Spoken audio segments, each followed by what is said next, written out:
almost they were shooting me, and then I was like, hey, I have no guns. I ran around in circles for like 5 times, and threw smoke and ran away. Like, you can't see me. I ran to the other corner of the building. And then they tried again, and I laid on the ground, took all my clothes off. And like, here, you can see I have nothing. I'm gonna try to make it over to you, but I'm probably gonna die. Careful, do not run past them. It's a little late. I'm heading the wrong direction as well. Actually, let's go to them. I'll try and make peace.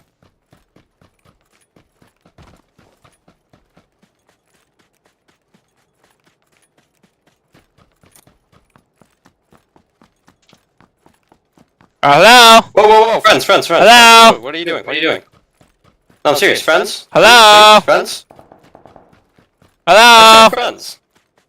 I did Hello? say friends. Hello? I have something to tell you people real quick. I don't know. They Hello? they jerked out on us. Hello? Please. Same guy. My friend might be coming past. Can you please not shoot him when he does? I'm dead. Okay, man. Okay, thank you. No problem. Actually, never mind. He just died. It's the same guy. He just died. So, Hey, somebody give him a gun or something. I'm sad now. He just want to die right now. Either kill me or I'm gonna follow you guys. It's up to you. I have no Alright, friends let's left. go, man. He's probably, We're Remember, squad pink now. shirt. he's No lo chingues, outside Dano. now. No lo chingues, Dano. Es compa, es compa. Yeah, he's a friend. He's a friend. How do you do this? you run in there saying, I have nothing, I have nothing, I have nothing. I mean, I just tried that. Sure didn't work.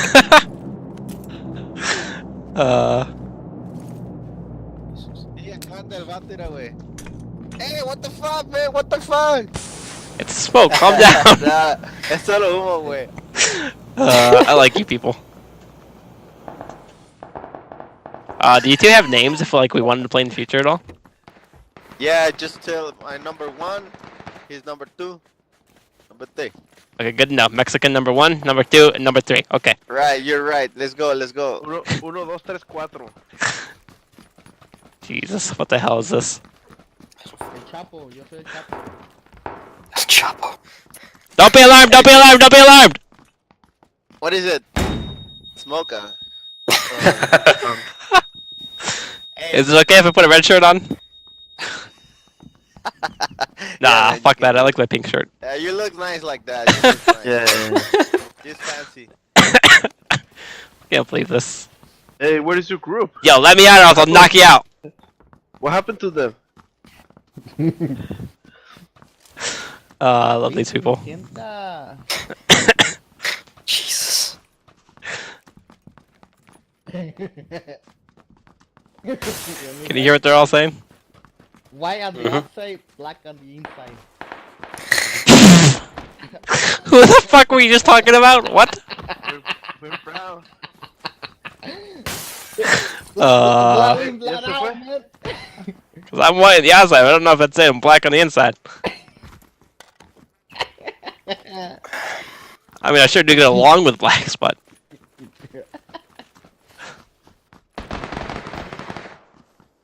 Hey, can you What happened? can I what? guys hear me? What happened? I Can don't. you guys hear me through him? That's Yeah. unfortunate. Wait, No mames, They pinche can? cebo, ¿qué estás haciendo No allá? fucking way. No fucking way. wait, try again. Try again. Pues ya limpié ahí, Say you're güey, black. andaba ahí. Guys, I'm black. Hello? Anyone? Say hi if you can hear me. Yeah, I can hear you. Holy shit! Dude, I'm the dead guy. I'm dead guy. Yeah, I'm maybe- talking through the pink shirt, motherfucker. ¿Qué pedo, qué pedo? Vámonos. Fierro, fierro, fierro. I am honestly amazed I have not been shot in the back. Right? I was have shot no in the idea back. who they are. I just kind of go past people and hope they don't shoot me. You know what? I'm gonna keep the head on. I don't want to confuse things. Everything I've hit has been looted. Backpacks, okay, backpacks. ¡Ay, aguas! ¿Dónde fue? ¿Dónde? ¿Dónde? Well, that was honestly Where? fun. Shit. Oh, they kill me now, they kill me. Hey, there's He two killed girls that in the guy. room. Somebody help me, somebody help me. No, no. Ah, stay away. Fuck. You guys still hear us? What is it? You That was still fun alive, if you can man? hear. Yeah, you still alive? Run! Hey, get my stuff, man. It's all yours. So, What? again or no? Honestly, I want to meet up with those guys again. Yeah. It's fun. That was pretty good. I'm gonna upload that.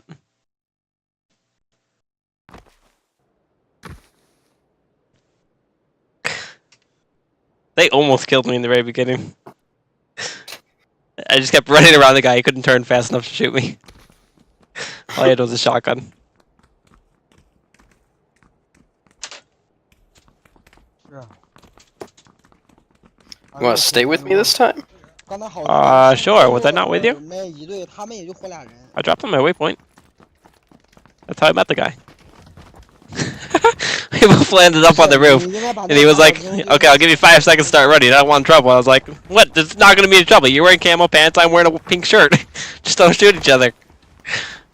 And we agreed. And then his friend almost shot me, and then he started yelling, and I started yelling, and I started running in circles, and smoke grenade, and clothes came off, and then they came then they trusted me.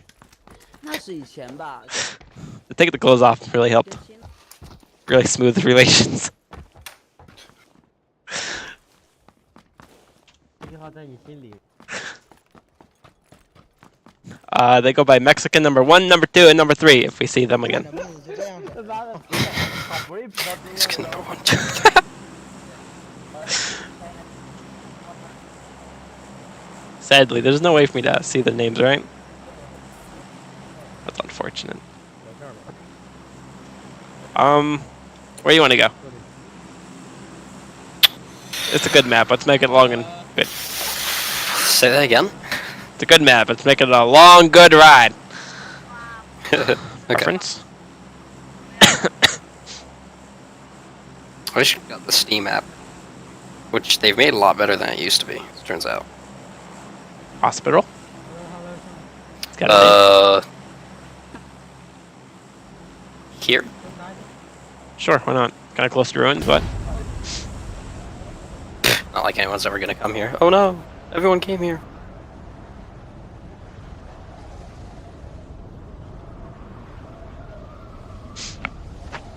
Holy shit, you're going fast. I'm a rocket man! I am. I'm a dabbing one too. Oh, Jesus. Is that one of the emotes? I don't know. Oh shit, I'm gonna land on the roof.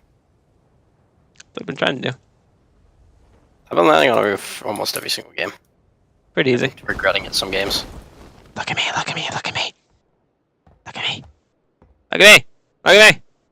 Look at me. Look at me.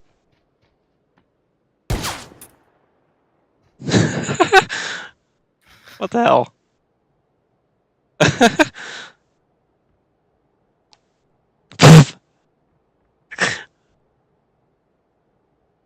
What'd you do? Nothing. Everything. Hilarious. Nothing, everything.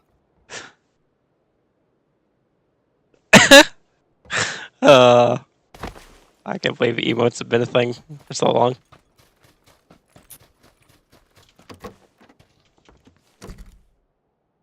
That's the problem in my last game. I should have gone a while ago. You going to work? Just everything, general. Oh. Going to work? No. But I should probably get some work done, yes. Yeah, I got a flight early tomorrow. A flight? Fancy. Yes. You still fly? Every day? Almost every day. Fancy. You still fly? No, it doesn't stop. I just haven't heard from you in like 2 weeks about flying. I already have been flying. Well, I was gone for over a week of that. Yeah. Looted everything I Let's could. go somewhere. Do you need a gun? It depends what kind of gun you got. Do you have a pistol? Depends what kind of gun you got. I've got a pistol. And number 9. I'm good. Okay. It's funny. I threw a smoke, and then they both freaked out and thought it was a grenade at one point. And then the last time I ran inside the house, we were all in the house. Like I ran inside, closed the door, and I yelled, "Don't freak out!" as I threw a stun. And one of them freaked out again, and it was all good. They were surprisingly incredibly cool about it once I took my clothes off. It really helps.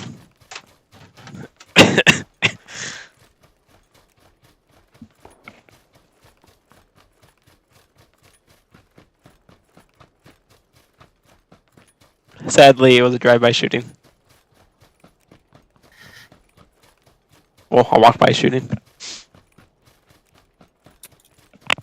Did that not put it up for what? Put up on. No, it is. Okay, never mind. Nothing. Don't worry about it. The one on the left, you hit the one on the right. Yes. You hit the big one in front of you, I'll go to the other one.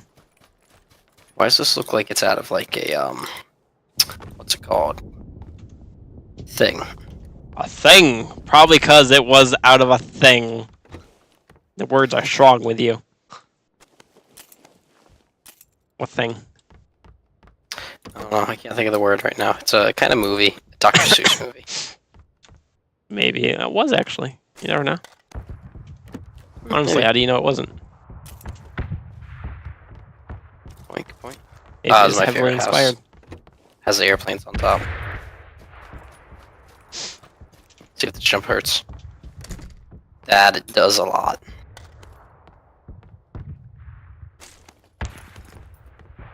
Found a medkit. There's a police vest level 2 in here if you need it. Do you need it? I do, unless you can use it. I cannot. I already have one. I will leave it open for you.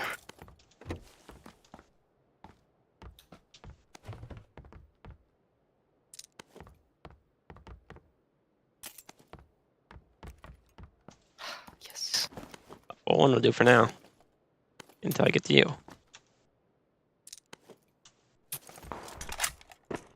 I assume that was you. It was actually not my gunshot, but it was my grenade. In hindsight, I should not have thrown that grenade. You're right. Hindsight, I wouldn't have threw that one either. Right? Hindsight wouldn't have threw that one either. Or that one. Okay, okay, okay. Actually, in hindsight, I think I would have. Especially since I just kept throwing them. Didn't care.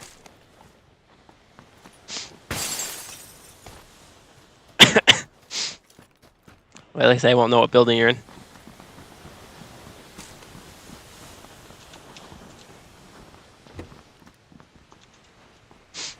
It was over here, level 2. You think good near though? No, just over here.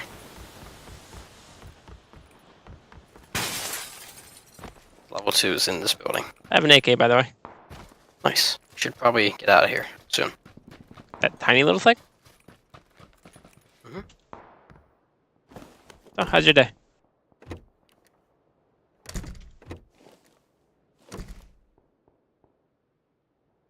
Someone here? No. I hope not. Yeah, we're not gonna run that way just yet. Just saying, you and Red Zone's bad luck. I had a very traumatizing experience once where my best friend got blown up in a buggy. Yeah, I get it. Our shot's pretty damn close to us. Yeah, we'll be fine. Want to hit up these houses or move on? Yeah, sure, why not? We're right here by circle. Why not? Yeah.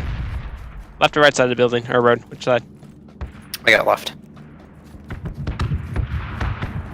Is it looted yet? Looks like it. Yeah.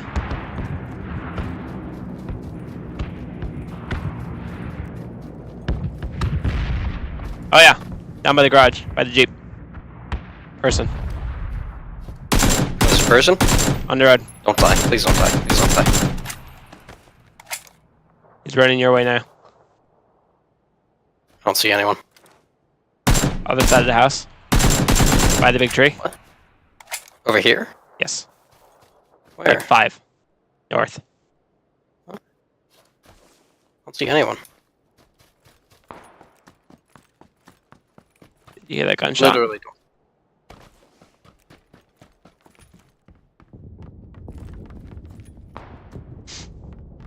No one, Dark. Well, he was over there. Ping his last known location. That's hard. Like, here? That's not great.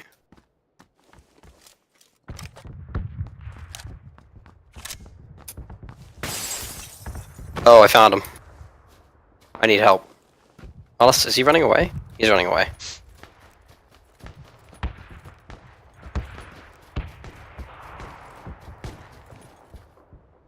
The fact that I actually hit him once. Let's leave. Yeah, let's go the other direction. Literally, we can do that. Yep. Did he leave a Jeep here? So they're trying to get into it, and I think he's honestly a new player. Which is why we are still alive, probably. Probably. Especially you. Just saying. You always have the first confrontation, and you always die. Hey! Almost always. Not always. Almost always. Who had fun times last game while the other one died? Okay, one time.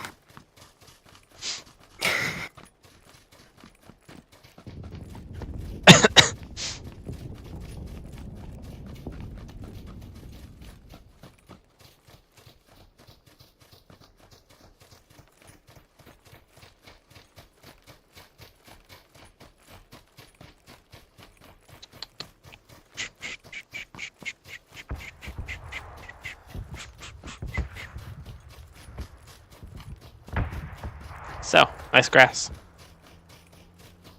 Yes, it is. Is that? Is that a plane or a Jeep? Definitely a Jeep.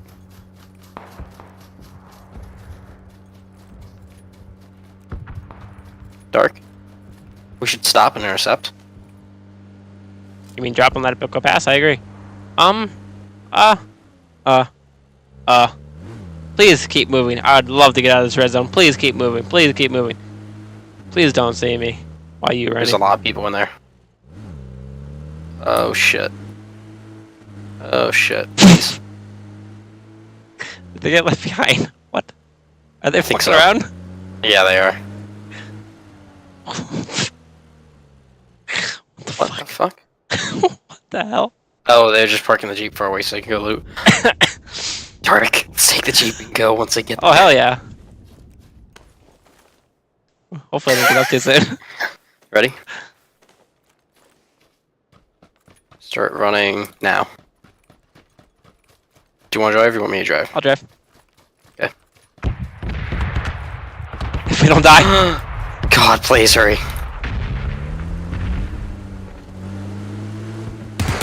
Oh, why the hell are you shooting? Why? Why? Just so they know we took their Jeep. Why? I'm scared.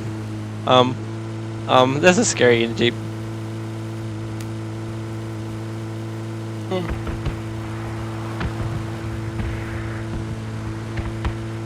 Oh,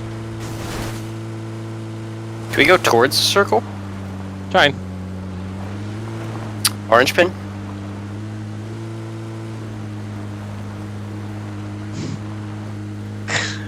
I hope they don't want that Jeep. Ready? We're going up on that house. Ready? Absolutely. That'll do for now. I'll take the house up on the hill. Okay.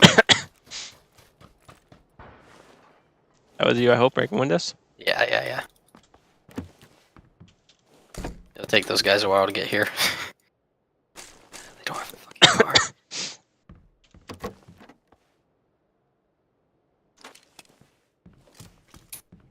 That's pretty funny though.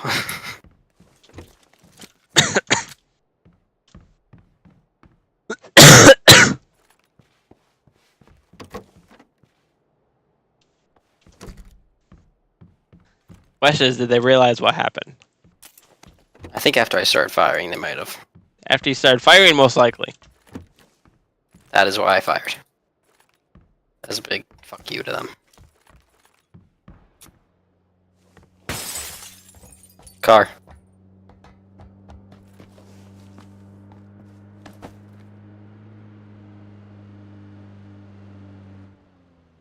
Is it stopping here? I don't know. I'm watching it. It's on the main road right now. Looks like it's heading towards circle. Okay.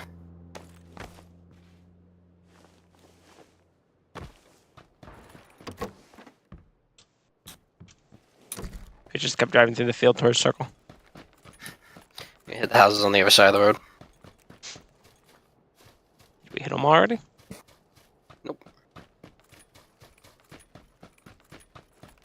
Actually, if you want to hit the house, I'll hit the garage.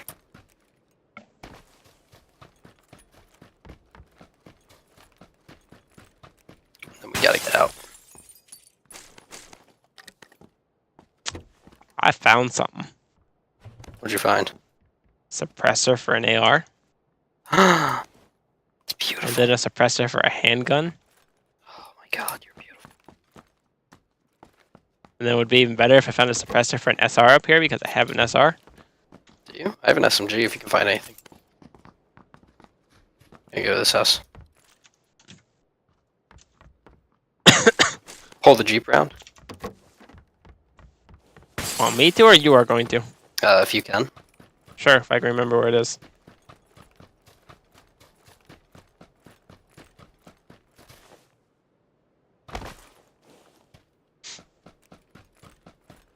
Over here, I think. Right where I left it. Good old faithful.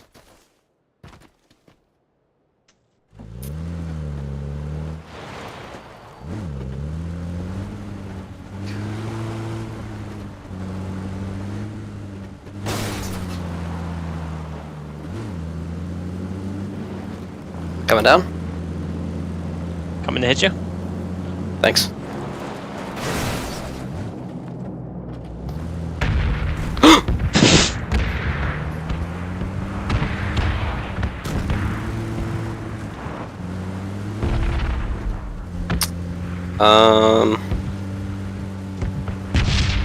Well, New orange. well, that loud noise I do not like. I heard it a mile away. I did not like that noise. It sounded very close. Did you hear that? I looked behind me because I thought it was going to land behind us, and apparently it was whistling and hasn't landed yet. I have to watch the death cam. I can't. Please tell me it shows my mouse movements.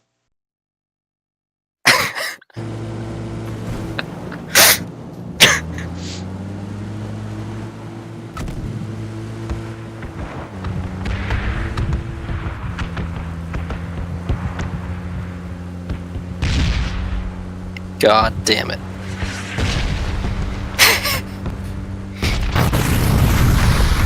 Oh. So is that it? Win end of the night? It's up to you. I'm down to end it. Yeah, I'm done. Alright, Dark. Have a good night, my son. My Yep. sir. Shut up. See ya. Yep, see you later.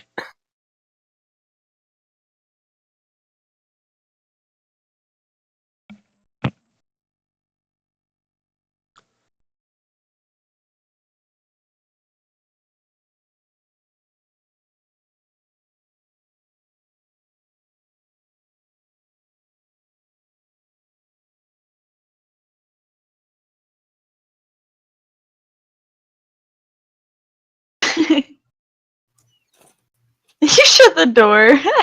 Fucking retard, man. I swear to God. Oh my god, that was Just freaking fucking great. stood there in front of the door. Like, Jesus. Oblivion, do you need something? Do you need a gun or anything? Oh, we are far from the fucking circle. Good fucking job there, girl.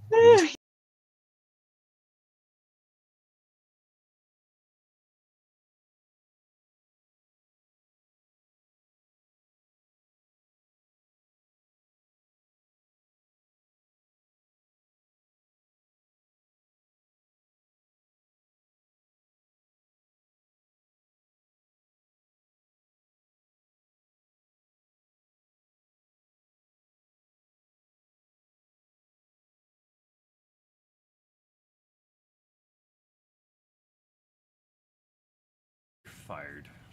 Boom. Let me do this. I think we're live. I don't even know. Oh shit, wrong button. Well, you did a thing. No, we're live. I hit the wrong button. We're live. Whatever. What do we normally say when we start this show? I don't even know. That's how the day goes. We had 2 weeks off, so obviously Josh is in studio with us. Nick's right arm is back there over Josh's left shoulder, and then Anna's back there somewhere. Anna, like wave a foot or something. We'll see your foot. There's her foot. There it goes. All right. Probably Vans.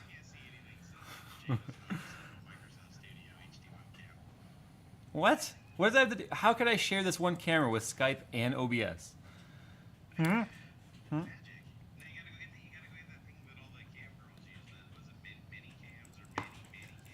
And I'm gonna go ahead and run the intro.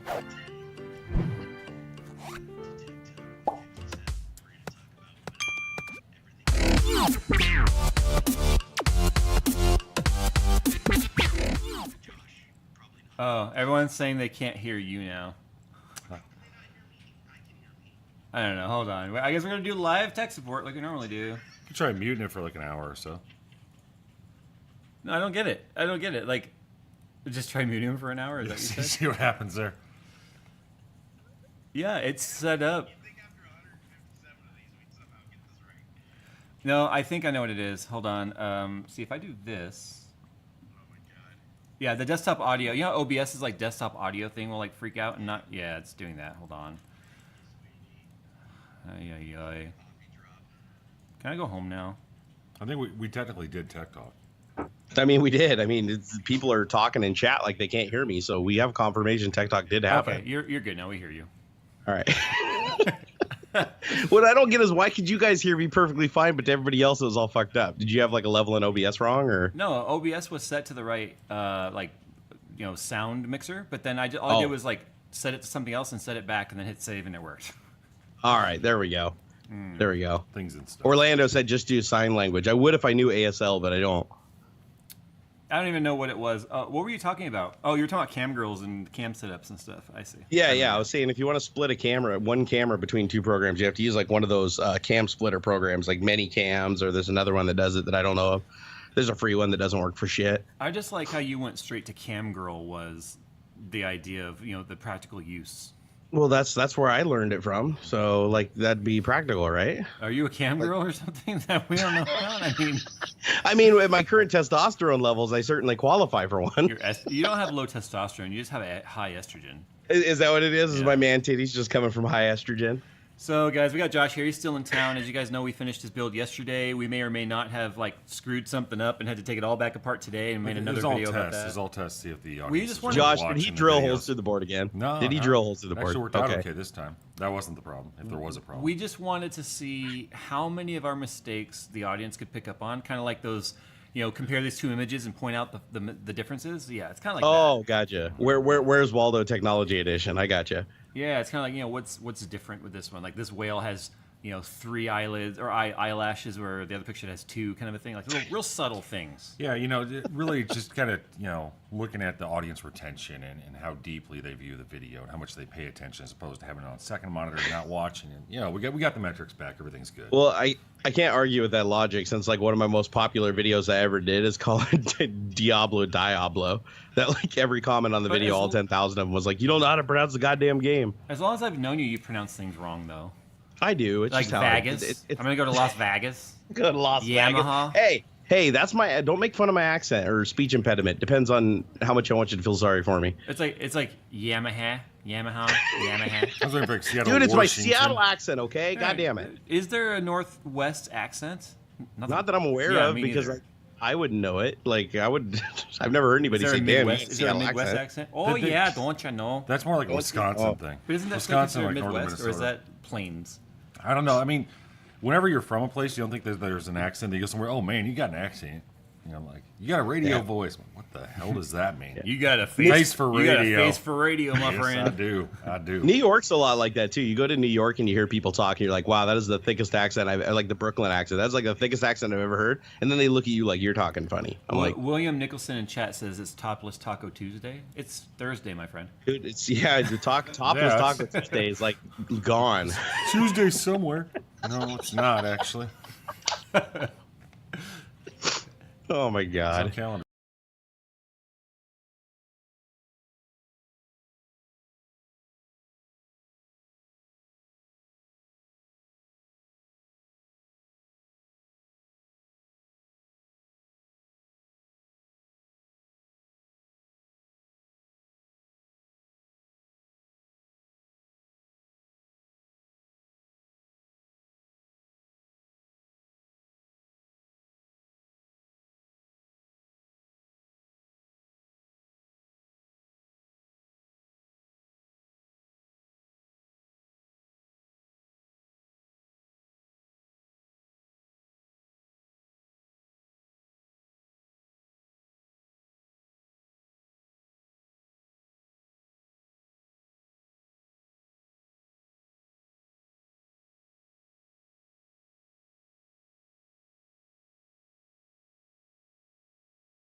monitors work. Where Oh, Well, so Jay, what's this whatever shit about? Like, are we literally just talking about whatever? Well, we always do, but you apparently had some topics you wanted to talk about that had to do with Microsoft, I guess. Wait, Well, what? you know, that's about the only thing I'm known for these days. If anyone has like vidIQ or whatever going, you guys should look at the video tags. The Oh live my stream God. tags. Did you mangle them? No, I just Let me put, see I if they just put pop some, over. I just put some Easter eggs in there. For those of you that cannot see the tags, I can't see them. It's Jay's 2 cents, Barnacles, followed by Microsoft and some shit as a phrase. And yes, he used to work at Microsoft as a phrase. Oh, there goes Jerry again. Oh, his internet got tired. Oh, he's back. No, he's not back. You It's gonna take a minute. want to go eat? And then, Time to end this shit. We out. We did it. God damn it, I'm right here. I can't even type on my phone. Hi from Germany. Hi from LA. Oh my God. I hear you, Jerry. Thank you. At least somebody does. You cut out for a while there, though. That was weird because I could hear you guys like perfectly fine. Talking shit. Craig said, Jerry, you Thank okay? God You don't he's look so gone. well. I'm sick. I just went to the doctor today. I'm sick, man. I go to the doctor and, because I have a cold, next thing I have a finger up my butt. Is that normal? Well, That is go to normal, that- actually. That's been my experience. Well, that's because you go to that freelance proctologist, though. The guy's got that van down there. Yeah. Never pick a urologist based on his height. I go to the free clinic on the border. You're like, whoa, guys, just the border on LA and else. Josh, my proctologist makes you look like a midget, and trust me, that does translate to finger length. I know firsthand. He's all checking your tonsils through your butt. Hey, guys. Pretty much, like, yeah, Van Appledorn. What's pushing on the back of my teeth? Don't worry about it, Mr. Berg. We can go ahead and cancel dinner plans for tonight. I think I'm good. You want to go get some fudge? Yeah, exactly. How about some I'm like, what cannolis? tastes like shit? Don't worry about it. Shit tickles this shit. Jay, check your donations. I can't see the donations. They don't show up for some reason for me. Yeah, there's no donations showing for me. That's the next thing. Psych. Yeah, No, seriously, the super chat donation things, guys. We don't really like promote that. We don't really. I don't even encourage donations. So problem is, in the past, we used to be like, if you donate, we'll guaranteed to read your comment. Then it turned into an hour and a half of reading donation comments. So we just kind of don't do that anymore. But oh yeah, Jerry froze again. Look at that. Either that or he's holding really still. He is so freaking zen right now. It is impressive. Mm-hmm. He can probably still hear us though. Do the Team America thing to keep it alive. You just gotta keep moving, so you can hear it when you Give us a freeze. sign. When your uplink to us fails, you can still hear us. Yeah, and it's not even degraded audio quality. You sound flawless. Oh, God damn it, Gary. I have no fucking clue. You know what? I'm gonna go to old speed test and see if I'm dropping packets or something. oh, on he's the gonna upstream. speed test while he's connected to us. Yeah, hey, sure, it got really crappy there for a second. I don't know why. Dude, 9 ms and 250 megabits. So yeah, no, it's not my problem. I do think. Let's just blame Skype. And when I tell you what happened with Microsoft, who knows? Maybe it'll make more sense. All right, go ahead and go. What's your Microsoft story? All right, so today, Mr. Satya Nadella, you all know him as the CEO of Microsoft. He's your decided bestie, to send right? out. Huh? He's your bestie, right? He's my bestie. Like me and Satya go way back. I've cupped his balls gently before, on command. So, anyways, he decided that he's gonna send out a huge mail to all the employees company-wide, saying that they're gonna basically restructure and shift around a bunch of divisions inside of Microsoft. Well, the one that really caught my eye was they are officially moving Windows, which used to be the top tier, like highest earner inside of Microsoft, like the biggest business. Like they came to the table, they ruled Microsoft. They have officially been moved under Azure as of today. What is that? The cloud services. Oh, You know, like Microsoft, they call it Azure or Azure depending on who's pronouncing it. Packets. Especially me. I'll pronounce it 7 different ways before the show's over. But It's all Azure. Azure's basically their non-relational and relational database technology that's basically like competition to Amazon's AWS and whatever the fuck Google's called. Do you Google think Cloud or whatever. this is some sort of precursor as to what they're going to be doing with Windows? Yes, absolutely. Absolutely, because the only reason that you would move Windows, not as a partner, but actually as a subordinate under a big data division, is because you plan to restructure the product to work into big data. Well, there's always been rumors that Windows is going to turn into a strictly subscription-based OS. Yes, that's actually been rumors have been flying on that since about 2008. I think was the company meeting that I was at, or Bill Gates back when he still like gave a fuck about the company. He stood up in front of everybody at Safeco Field at the time and said, "Hey, guess what, everybody? We are going to move to a service-based Windows." And they figured out that they couldn't do it for whatever reason. There was just huge hurdles that they couldn't get over. Well, apparently now with Azure, the abundance of internet bandwidth and all these things, it looks like this is becoming a possibility. So we may see in the next 3 to 5 years a Windows version come out that is completely a dumb terminal, kind of like Chromebook is, but in the Windows space. Is that good or bad? But that's bad. That's really fucking bad. Okay, I guess it depends. Okay, I'm biased, right? Because Microsoft like kicked me to the curb, and I like kicking them in the nuts. It's just fun for me. But when did that happen? A couple of years ago. Let's not talk about it, you cocksucker. He used to work at Microsoft. Well, I don't know. It was true. just No, I worked at Saboro, but they closed down the cafe when they fired all the employees. Saboro. I went over to that Chipotle. I hate you guys. He went to the Saboro wearing a sombrero. Cocksuckers. So what this means though, and this is where things get a little scary, is in the same letter, and it's an open letter. He basically published it himself, so it's not like a leak or anything. It's on newsmicrosoft.com. The letter to everybody said that they're actually looking into cloud-based services and artificial intelligence and analysis of data for the purpose of helping people, more easily use their technology and move seamlessly between their phones and their Xboxes and their Windows and all that shit, right? Well, in a nutshell, if you read between the lines, that means that they want to be able to mobilize as much data as they can, or basically conglomerate it all together and use it to make your life easier. But that also means that they're going to be taking a lot more data. As we move forward, you're going to see Windows undoubtedly start collecting more and more data. However, they do numerous times throughout the email say that their priority is responsibility with personal data and responsibility to the customer's privacy and blah, blah, blah, blah, blah, while achieving their goal of basically dominating the world with AI and data. Well, so let me ask you this. Sure. What does that mean for always on? I mean, does that mean you're going to have an internet connection to be connected to your OS? No, not at all. The way that they mitigated that a long time ago, because we all know that was fucked when SimCity came out, and like you could only play it when your internet was working, and then like your internet would crap out and the game would just be like, sorry, you can't play anymore. Right. The way that they mitigate it now is anytime that your computer isn't connected to the internet or doesn't have an available internet connection, it's basically caching and collecting data locally. And then once it does have an internet connection, in a one fell swoop, it can basically transact that data. The AI and business intelligence can run against it, and then it can cache the response back to the machine. So if it loses internet again, at least it has something to key off of. Okay. So the idea being is, because the always on thing's kind of bullshit, right? We all know anybody that has a Comcast internet connection has an uptime of about 3%. Most days, and lots of tries to run a live show. Not only that, I'm also thinking about we do live in a world where there are lots of territories that still have data caps. Right. But what this undoubtedly will mean is that you will need an internet connection of some kind, shape, or form within a period of time, which means whether they need to connect every month to verify your subscription or verify your activation, or for some reason, they're probably going to pressure you to get some kind of an internet connection, or they're going to have some really convoluted manual workaround where you're going to have to call a number and basically transact a fucking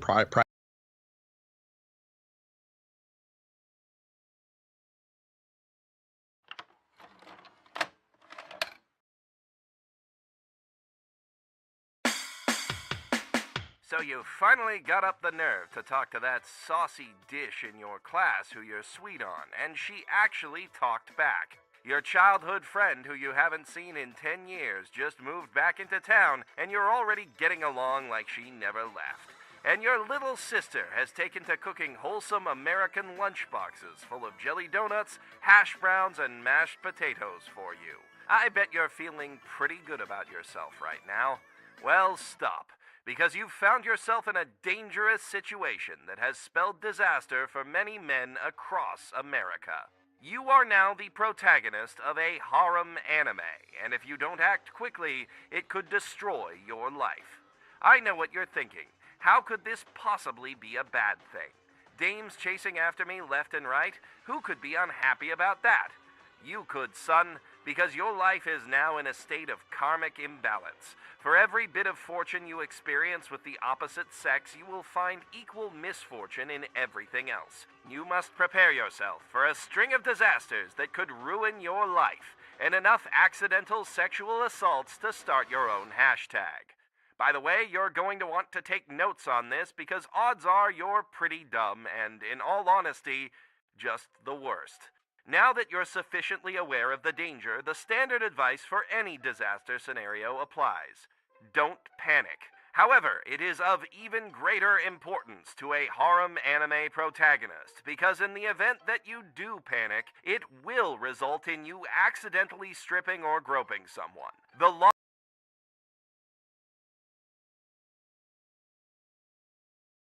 private key that's like 8,000 digits over the phone to get your registration to work. That's the only way I could see them doing this. And especially if they're trying to combat piracy, which everybody knows stealing Windows is like the easiest fucking thing to do on planet Earth because Microsoft put the mechanism in place to allow you to do it, which is called manual activation. That still works to this day, even on Windows 10. You could activate the same copy of Windows 10 on 500 million machines if you're willing to just keep making that phone call over and over again. Oh yeah, you don't even need to make the phone call anymore. You can just use your smartphone. Because now when you call, it goes, if you're calling from a smartphone, we can send a message to your phone, yada yada yada, and then you're like, okay, and then it will like, are you calling from your smartphone now? And then you say yes, and it's like, okay, hang up, and then you hang up, and then a text comes in, and then you just key in the install key, and then it asks you that question via text. How many computers have been installed with this copy of Windows? You say one, and then it's like, here's your new key. So I cannot believe they made it even easier because before you had to listen to the operator be like, enter your private key with touch tone phone, and then you'd enter like the 97 digits that were on your screen, and then it would read them back and be like, your new code is. But then they made it voice activated, so you just say the code, and now they made it so you just take a picture of it. You can just take a picture of it with your phone.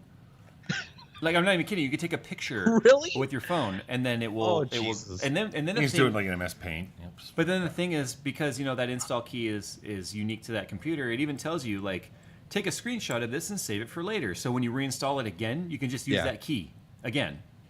Like, why would they even bother with a big sophisticated back-end verification system when you could literally just take a picture of a barcode off a carton of milk and it would work? Well, you know as well as I do, it's because it costs them more money to try and fight the piracy, True. or not piracy, but the reinstallation of it, than the money they're losing by just allowing people to keep using Windows. Because at the end, they're still getting all that telemetry that they're selling back to everyone anyway. Exactly. You're the customer. You're more the customer using Windows 10. Actually, Windows 8, 8.1, and Windows 10 were the first generations of heavy telemetry operating systems. But make no mistake, Windows 7, and I would even argue all the way back to like XP SP2, not the original release of XP, but XP SP2 was when telemetry started being collected. So this isn't a new thing. It's just they keep stacking more and more shit. Well, it's not a new thing, but this is now their business model. The OS is nothing more than the platform which to grab data and sell it to customer or to third-party advertisers. So what makes this really scary though is that they can Terry Myers. Do you know who Terry Myerson is? No. So he's basically was the president of Windows for a long time. Terry Myerson, he was basically like, honestly, he was Steve Ballmer Jr. To be honest, I think it was the right call to basically send him packing, which is what they did. Satya announced in the mail that he'll no longer be the president because Windows doesn't need a president anymore because now they're under Azure, and the Azure president will be basically, holding order over all that is Windows. Right. So Terry Myerson is out. I think that's actually a good call because I think that he was way more about business and bottom line number than he was the customer. I hate to say this as much as I hate what Satya's done in the past, but actually he's making decisions right now. What a face to freeze on. Huh? You froze for a second, but it was in a very derpy face. I always have a very derpy face. So anyways, I mean, my take on this is I think Satya's making the right call as far as stepping down Terry Myerson. However, putting it under Azure is a really scary thing, especially with all the press that Microsoft's getting about data privacy issues. And to basically say that Windows now belongs to an organization that is completely based on big data, conglomerating data, aggregating data, and trying to make the world work through business intelligence and smart queries and all that shit, that's a little bit scary because that means... That's what I think. Yeah. The entire back end was Azure for the Windows telemetry collection. Real quick, hi, everybody saying hi to me. And you think you love me. Okay, I'm cool with that. I love when he catches up, he's like... Oh, shit, is it doing that? Yeah, God damn it. It did that. And now you're stuck right before taking a drink of your cup. Right. Oh. Anyways, I apologize for the robotic speaking.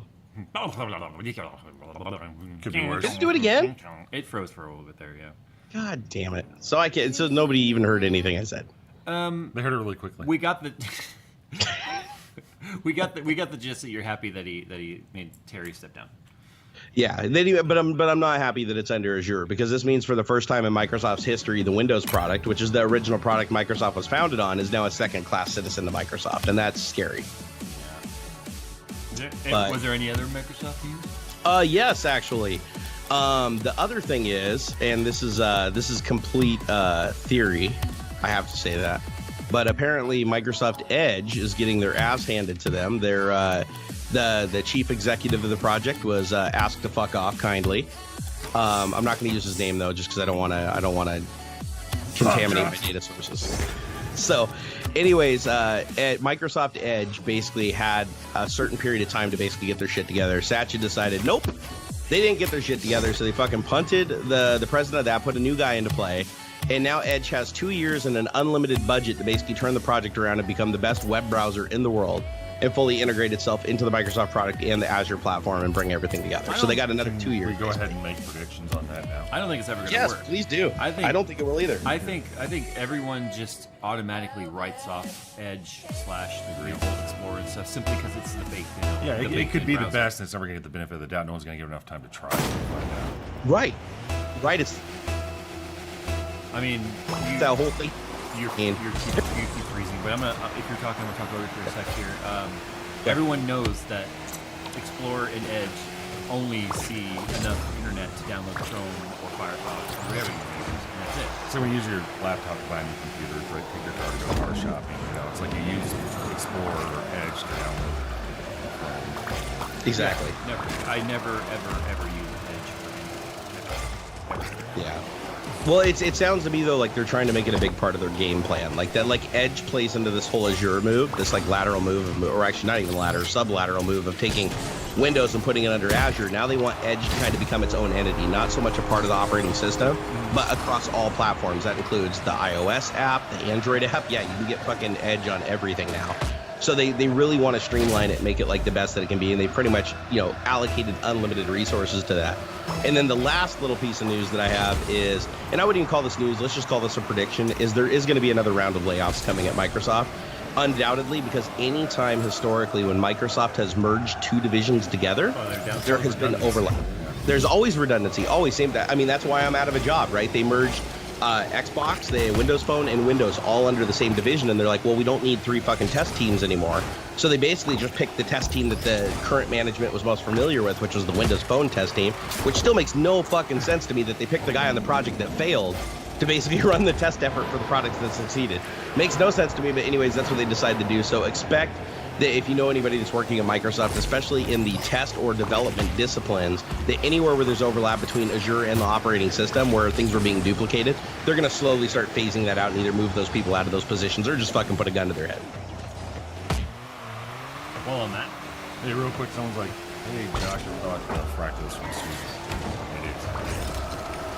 I didn't know that. Clears that up for you. You don't sound very Swedish. No, I don't sound very Swedish. Wait. Fractals from Sweden? What the fuck? I didn't know this.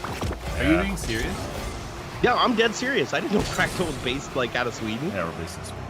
Okay. Wow, I didn't know the Swedes made anything but IKEA furniture. I believe Scandinavian minimalism. I believe every box is always said designed and engineered. Dude, I don't look at the boxes. Remember, I get free computers. They come to me out of the box.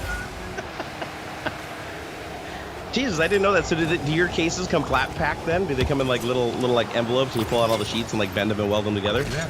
They come with little stick figure instructions on how to put it together. Dude, I would laugh. You can't. My ass off. You guys released a case that was like that. Give it the name like the Gerber Keegan Sheegan. Yeah. We heard the Schwoogen case. The Yixigan Glaxen speaking. Oh my god. I get this a lot. A lot of people thought they think that I was the CEO of Fractals. I'm not. I'm the vice president of America. And I've never tried to say I was the CEO. You've always kind of a big deal, though. I mean, vice president's a big deal. You have always called yourself the vice president of America. That's what you are. Anyone who's ever said or thought you were the CEO just assumed it and never actually picked up that information from anywhere. They just pulled it out of the thin air. I mean, let's be honest here. Muffin Stuffer says that they love me, so that's information. They love to stuff your muffin. Yeah. It turns out that person's just really into baking or something like that. Like, yeah, I just really make the IKEA case. Do So a does that mean collab. you speak Swedish? No. Well, I can say a few things, but I can't say anything. Oh, you picked up all It's the much like my important like Spanish, conference room yes. business meeting shit. Okay, gotcha. Finland is actually producing most of the furniture. I don't really care. I don't really care. It's like saying everything we're using is from China anyway. See, It's everybody like- talks about Volvo, you know, like when they're talking about Sweden and like Saab. I'm like, oh, big sig. It's like That's Chevy. what I'm It's like Chevy, right? Designed in America and assembled in Mexico. Yeah, Saab's been thrown around like crazy though. Didn't I hear they got bought again? Probably. I think Saab, like they don't officially have a car out right now, but I heard that because they had to close down after they were like acquired 3 times back in like the early 2000s, and then I heard that they got bought by somebody else again. So you may actually see Saab cars again at some point. Well, They're pieces of shit though. Don't buy them. They're fucking terrible cars. well, and the thing is, I mean, it's like, look, when you draw the manufacturer, you look at like Ferrari, Lamborghini, 10 sizes of the so Chrysler was like that for a while. Right? Well, Chrysler owns Saab too. I remember watching the Top Gear episode where they said they bought them and they tried to change everything, and they were spending too much money, so they ditched them. Yeah, I mean, and that's the thing. Like when people look at the quality of like, automotive things like that, you see some of the scope like Lambo, Ferrari, Yeah. like that. And they're like, oh, the quality's gonna be so high. It's like honestly, the best in-car entertainment stuff that I've seen is always like Ford and GM because they make, I don't know, 5 million of them a year, as opposed to like Lambo, who's either taking Audi leftovers and trying to force them on the dash. Isn't Lamborghini Custom Right. stuff. Volkswagen now? Yeah, Volkswagen's Volkswagen, Audi. I mean, Yeah, a lot of people don't realize too that most of the electronics that are in all the cars now all come from 1 or 2 major distributors because of all the safety bullshit. Like all the airbags are manufactured by like 1 of 2 companies. All the electronics are usually Denso or this other company. They're either German or Japanese. Because it just makes them easier for them to certify their cars for sale. Because like in the United States, you have to be able to. How many do you got to crash test? You got to crash test, I think, 5 cars or something to be able to sell in the U.S. That's market. why the Koenigsegg, I think, like the CCX generation, were technically not road legal because they wouldn't submit them. They do like simulation testing, but they wouldn't submit physical samples because hey, yeah, here's $12 million. Yeah, exactly. Just blow up these fucking Trash 'em. priceless cars, and they're only gonna make what of them, like 100 a year. So if they have to Yeah. crash like 5 of them, fuck that. Yeah, I know. Imagine like that guy that day at work, like, oh, man, I really don't want to do this side sling. Here we go. I have to, That would- yeah, I have that'd to kill me. wonder if this is true or not. Krypton Ice says I hit a tree going 70 with my Volvo and still drove. It probably Volvos are kind of built like brick shit houses though, because they all weigh a fucking ton. Like I don't know of a single Volvo that's under like 4,000 pounds. What, did you do a header into it, or did you like sideswipe it? You know? Yeah, it's like did you knock a mirror off and you're like I'm still Yeah. driving. I did he do it busted the 70. front end of the car under it and it still ran. Took a cup of coffee out, and I really splashed that. Someone asked what Nick is playing in the background. Right now he's Yeah, he was playing Titanfall 2, and now it looks like he's just playing Spotify and Moderator. Oh, I actually take back what I said about Saab. Somebody made a good point. The Saab 9000 was actually a really good car. I'm talking when Saab was its own company, they made good cars. When Chrysler acquired them and everything, they started making shit cars because they were just rebranding American market cars as Saab and fucking with the interiors a little bit. I love it when questions have like the most important thing missing. Is the decent monoblock to the GTX 1080 suggested? I think is there a decent monoblock? I know, but see, it's the letter that's missing. A decent monoblock for they're not called monoblocks, they're called full cover blocks. I forgot. Monoblock for like what the motherboard that I have on the 860 model. Well, Which is just, like, Or like amplifiers. Monoblock is what I think of amps when I think of monoblock. or monoprice. That's because you're dumb, Gary. There Or you go. monorail. I am a little bit. Yeah, go get a block from a company that makes blocks for your card. I mean, no one else to say. Hey, Lackey Macintosh asked me how I like my mouse. I love it. This is the Logitech G502, and I've been using this thing for about 5 years, and I still haven't replaced it. It's the longest I've ever owned a mouse without destroying it. Same here. I've still been using my ProMaster Reaper mouse. I actually see him Storm Reaper mouse for just as long, and I love it. My thing is, Actually, I'd yeah. replace mine. I want to get like the mouse I'm running like a stick fit right now, and it's like I can use it, but the fit's not right. And for me, it's like I don't care about the API, blah blah blah blah stuff. It doesn't feel right. It just sucks. Yeah. Have you seen the new Logitech that's got the wireless charging through the mat and zero leg RF system? Yeah, but I mean, they and a lot of other companies have been doing that now, so it's not even like. Oh, gotcha. Well, this is the only one I tried when I was down at TwitchCon. I was like fucking around with it at their booth, and I was like, I can always notice the lag on a wireless mouse. I don't care how good it is. I've always noticed. It's the first mouse that I didn't see any appreciable lag at all. Yep. I don't use incognito tabs. I don't need to. I know. Set a projector on the side of my garage outside. I look dangerous. I'm not embarrassed of my search history. No, I still accidentally just push the afraid of fucking it. thing on my phone that like casts it to the whatever closest TV is on, and I've gotten lucky so far that Xander hasn't been there. That takes some explaining. So my little one, she's 3, and she's got she's got my wife's iPhone 6 that it has no connection or like service or anything turned on to, but she uses Yeah. like little kids games and stuff. She'll get mad like my video's not playing, but she'll keep AirPodding it up to or airplaying it up to the theater room upstairs, and then I'll hear the theater just start blasting like kids videos. Dude, wouldn't it be funny if you were in the bedroom having a little alone time with Miss J's 2 cents, and it's like you're watching something on the TV, it's all hot, and then all of a sudden it just pops on, and it's like the fucking Poggles or whatever it is. Poggles? I need counseling now. I got You're watching fucking reprogrammed. Barney shows up. I love you, you love me. Well, the thing is because you can control the volume of like the AirPlay through the phone. Yeah. She'll think that it's just turned down, so she'll crank the audio through the phone. And Not you cool, haven't heard the upstairs theater like my DevTech 9000 setup up there. It will shake the whole damn house, and it's terrifying. And usually, little J, my older daughter, will be up there playing her computer because it's in the same loft. Yeah. And then you'll just hear her scream because she gets scared because the TV suddenly turns on just like instant 10. And yeah, it's kind of funny but annoying. I need to turn off AirPlay on that receiver. There's no reason for me to have it on. Yeah, Xander would freak if it was like full volume. He would just like run out of the room. He's pretty sensitive to really loud noises. Water cooling question. Why don't people use fluid temp to control fans? Because usually your fluid temp will only range like about 5C difference between its coldest and its hottest. See, we actually got a huge care package from BK of stuff that I requested so I could do these. You saw that, right? So I could do these videos showing people how 1, loop order does not matter, 2, how you can oversize your system and get no benefit out of it, and 3, to show, and actually have temperature probes and like a pass-through temperature fitting so it'll show a readout of how much temperature does not change between max load and idle. The water temp itself does not change between 5C from its hottest to its coldest. And I've got all the temperature probes and stuff to show in different parts of the loop, like look, here's what the temp is and stuff.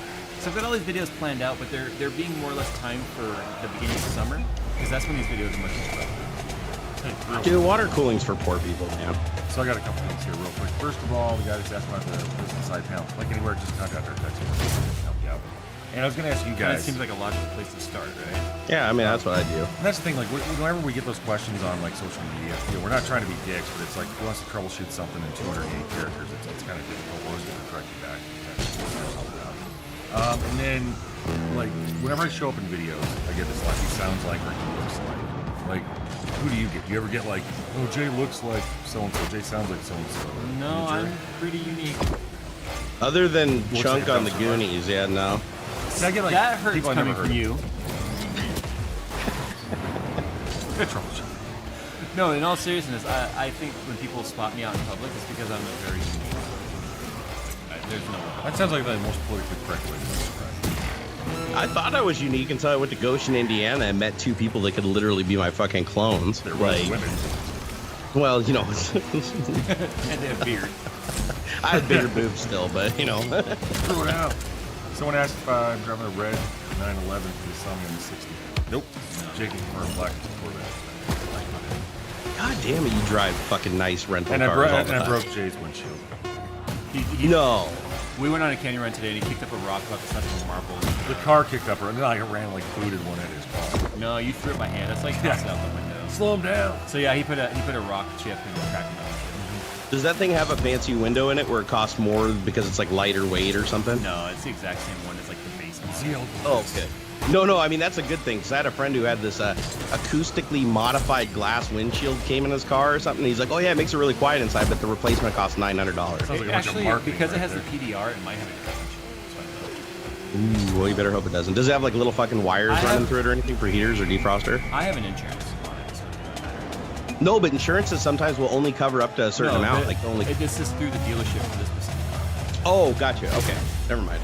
Well, and the thing is, like, you know, I mean, there are cars that have that where it's basically like kind of like the double sealed glass. Like a lot of new cars, you feel that when you feel like the edge of the side window, it's got kind of like that dip where there's like two laminated pieces going together. Like so. the A8, the Audi A8 had that. And then, like, obviously, I drive a lot of different rental cars, and it's like it's becoming much more common, even like lower spec cars, to have like the double walled or whatever you want to call that, sealed, bonded, whatever glass. Yeah. But yeah, Or like the Lexan rear windows. That's kind of becoming a thing to shave weight now, where you have like the back window that's flexible. We were discussing that the other day, like all the bullshit that car manufacturers come up with on the performance cars to shave weight. Like, oh, your GT3 RS, no door handles. We're gonna put straps. Oh, thanks for the 7 ounces you saved me. It's like it's a gimmick. Yeah. One of the things that they did on my car to save weight was remove the daylight running lamps, which they said was 7 pounds. I could see that. Jesus Christ. Plus, you realize that stuff's hanging out on the end too. So. Still though, 7 pounds for lights? Like, I don't even know how you get to that weight unless you're fucking like dripping lead on it or something. I don't know. It's It a has light a separate fixture. wiring harness. But fortunately, where the crack is on my windshield, I have to get it repaired or it's going to spread, obviously. But it's like down at the bottom, just above the windshield wiper, where it's still like the black border around the windshield. So it's not like in my view or anything. It's down low. So is it still like quarter size though, or it can be like injected and fixed? It's smaller than that. It can be injected. The thing is, even when they do that, though, you can still see the crack, and that's going to bug me. But oh no, have you seen they used to? I watched a guy do it like not 6 months ago, and I could not tell because they do this grinding thing now, where they grind and polish it. We'll just spackle it. Put some Because remember how before it looked like the glass had a ripple, like a little circular ripple in it? That doesn't happen anymore. Well, I guess you have to have this one method, but yeah, they have a method now where they inject it, and then once it sets up, they use like this fucking die grinder thing that grinds it down to the surface of the glass, and then they polish it out, and it literally looks absolutely flawless. well, I mean, there's obviously the impact mark, and then there's straight cracks that come out from that. So oh, okay, so maybe that wouldn't work out so well. What they had basically said was what they'll do is like they'll try and repair it, and if they can, then they will then they'll repair it. If they can't, then they will repair or replace the whole windshield. Okay, is it the dealership that's going to do the windshield swap or the repair? The dealership will do it. I love that. The dealership has a guy on site that does it. That's awesome, because every time I get a window put, because my STI eats about a windshield a year, because it's the most unaerodynamic fucking car ever made. It kicks up its own rocks and breaks its window, if you can believe that. So every time they replace the windshield, they always use this generic fucking trim around the windshield that does not match anything. Oh. And it drives me nuts. You know what I'm talking about? That fake like little plastic. It almost just like goes over the lip of the glass before they glue it in just to form a seal, and it's not like the trim that goes over the bodywork, so it leaves a gap, and it drives me absolutely bonkers. And they always do it. What if I get that one? Yeah, go ahead. Okay, so one question I get, question for Josh. I gotta move this so you look at the mic. No problem. There. Basically, the question Come on, is, Josh, why are God damn cases it. not made with interchangeable You're on the fronts? clock, Josh. What, you guys Side want to know how backs. much screen real estate space I have? Josh, follow this with your head. Wait, there we go. And then that's a lot of It screen. helps that I'm like, 14, 12, 16 inches from Bro, the screen. don't even flex on me. I've got 10.5 feet wide of display. This is the one side. This is the other side. Sorry about your penis, bro. Yep, I was gonna say. So anyway, I'm not. The question basically, why don't we make cases with interchangeable parts? We don't, I guess, intentionally do that all the time. Because There's Cooler always gonna be Master some- already does it. Yeah, there's always going to be some stuff that's reused. Like if you check with our tech support department, for example, like the Define XL and the Arc XL, those side panels were interchangeable. Drive tray, certain parts are. But I mean, it just kind of depends, because like we're not really trying to design cases to like, hey, how many uses can we get out of the same basic design? It's largely due That's to the the fact old that- school method of making cases. Yeah, it's largely due to like, what do you want to do with it? I mean, like a Define C is different than a Define Nano or a Define S, but like a Define C and a Meshify C are largely the same interior chassis, with one's airflow oriented, one's silence oriented. So I have a question for you. Yes. How do you feel about the Cooler Master Meshify C? So anyway, looking at the I used 15. Honestly, I haven't seen a ton of it. If it's that similar, then hey, I'll just say that I'm flattered. It is the highest form of flattery, they say.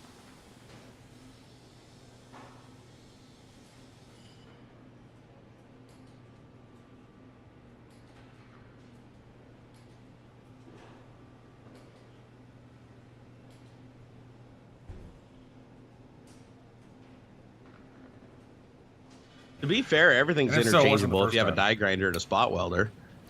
Fred And Josh, just saying. can And you make JB military style case handles like the old Corsair? Yeah, we could. We could do pretty much anything. The biggest thing, like you've seen with the new Meshify C White, the Meshify C Mini, the Blackout series, all those came because, you know, our fans went to our website, went to the Contact Us section and said, hey, product suggestions, we want to see this. It's supply and demand. If you guys tell us what you want to see, if there's enough demand, we want to supply it. So I'm going to talk about this. I just want to troll you with like 1,000 accounts now that just send a random request for the same thing. I'm going to talk about this one here real quick. Cody Sanders asks, Jay, how do y'all feel about the new Corvette ZR1? I said I saw that earlier. I didn't want to interrupt you. We were talking about that. Ooh, I love the Corvette. I love it. Okay, so the 2019 Corvette ZR1 is like what the Z06 kind of should have been. See, the Z06 came out and it underperformed in terms of cooling. It overheated. It cooked the oil, and it's the same engine that's in my car, the LT4 supercharged. And they put it in the Camaro ZL1, and then it completely dominated the Z06. So of course Corvette's firing back with the 2019 ZR1, which is, I think it's awesome. First of all, I mean, why would I get mad that a Corvette is faster than my car? It should. Sorry, be. I have to look it up. It's about $129,000. I think $120,000 to start. Yeah, for a fucking Corvette, Jesus. Yeah, I mean, which is base, but I mean, if you could say base for that 0 to model 60 car. in 2.8. It does 0 to Oh my God, that's hot. It does 0 to 106 flat. It's Top is like 212, something like that, and it's 10.5 and a quarter. Now, to put it in perspective, my car is 0 to 60 in 3.5, and I don't know what 0 to 100 is. It's 11.5. I think it's 11.5 at 123 and a quarter. So it's no slouch by any means. But, Jerry, you don't even know this yet. I've already started the process with Cunningham Motorsports to do the Stage 2 900 horsepower package on my car. Dude, what the fuck's wrong with you? Seriously, you're gonna I die. want more power.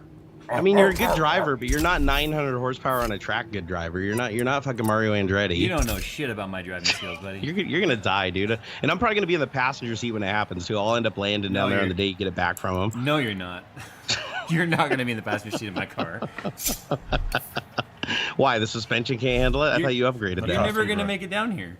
No, I'm gonna come down. I told you. Just tell me when. I'll come down. I did tell you when, and you're like, no, I won't be in town. And that wasn't even the week. That wasn't even the weekend you had to leave. That was one weekend. I think you and Sapphire had a mud wrestling that weekend or something. Bro, it ain't like I got a job. I can come down tomorrow if you want. I'm just sick. I'll I probably give you invited AIDS, you to but... 2 track events last year and 1 this year so far, and all 3 you were like, can't. Well, this one I couldn't come down because I was physically out of town. That's a difference. Like, you know, I was gone. I was working. You left after I got back to go to your. Wait, did I? Yes, you didn't even get the weekend right when you were like, nope, I'm not around. You were. So I left on the 20. When did I leave? 23rd. Yeah. See, my track day was the 18th, which is what I told you on the stream. Oh, so I went. totally could have made that. Never mind. Okay, I'm a dick. I know. I'm a dick. Hey, I'm looking at the ZR1 though. It does look an awful lot like the Ferrari 59. What is it? The 599XX. Yes, because they opened up the front to give it more cooling like it needs to, so it has a very similar like grille design now. God, it's a cool looking car though. I have to say that is pretty badassery. Like I would drive that all day long. I was gonna hop in real quick. Anybody that ever asked, hey, does Fractal make a blah? Please check our website. That's where we keep everything that we make. I'm not trying to be snotty, but I mean it's like legit. If we make a mini ITX case with 5.25 bay, yeah, we do Core 500. But generally start there, and if you don't see your answer there, then hit us up. I just want a flashlight holder for the front of the case. Can you make that happen? I'm looking at the case you modified over here. Josh, I don't want to cry.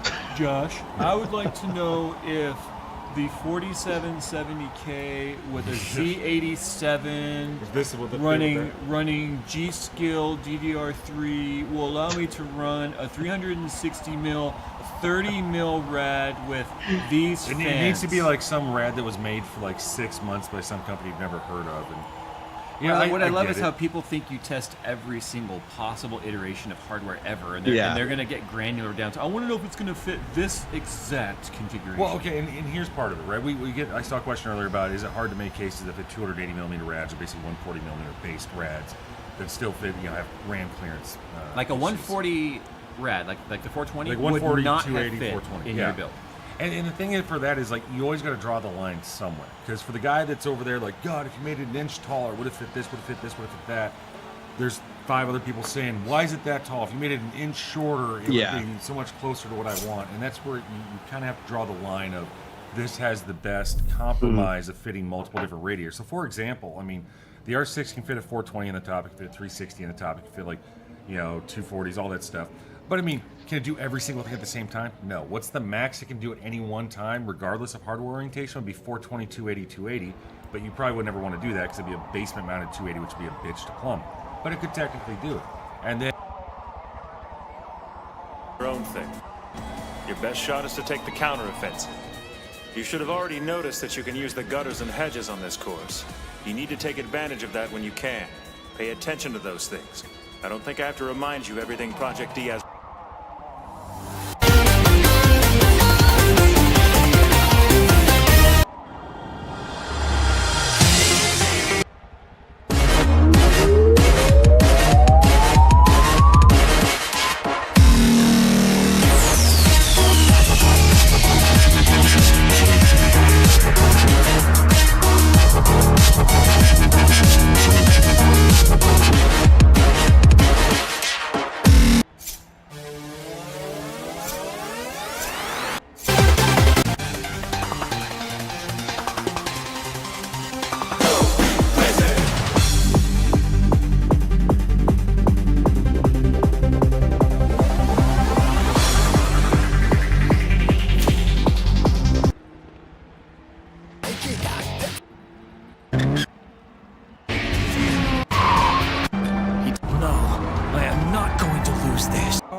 Stick with the driving. He's been calling it right over a lidless guts.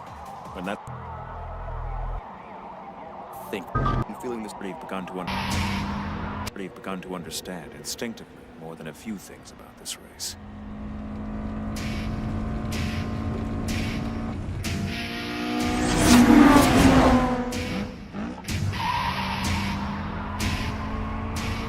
I think I'm getting it now. I can tell by watching him from behind. I can see the differences between our driving styles.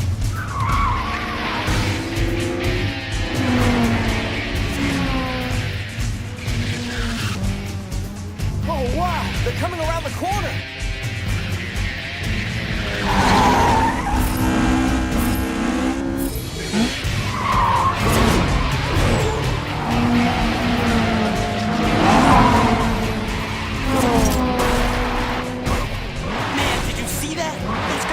Amazing. They were like this far away from crashing into the wall. This is unbelievable. Those dudes are out of their minds.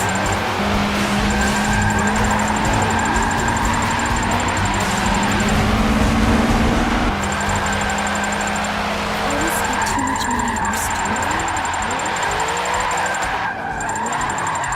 That's what you want when you want.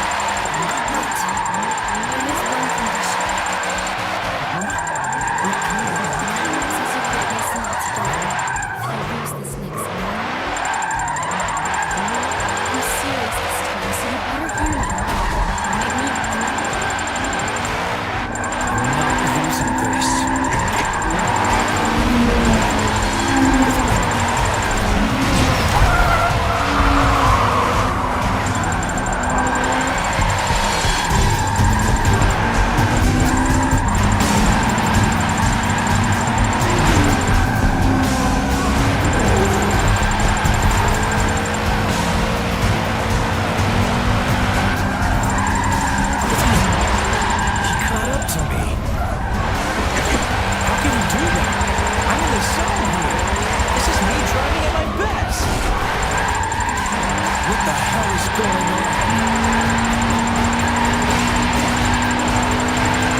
That 8.6 is eating Toru's bumper.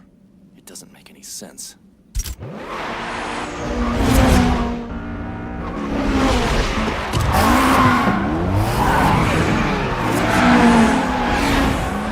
an incredible entry into the cove. He knows every detail of this course.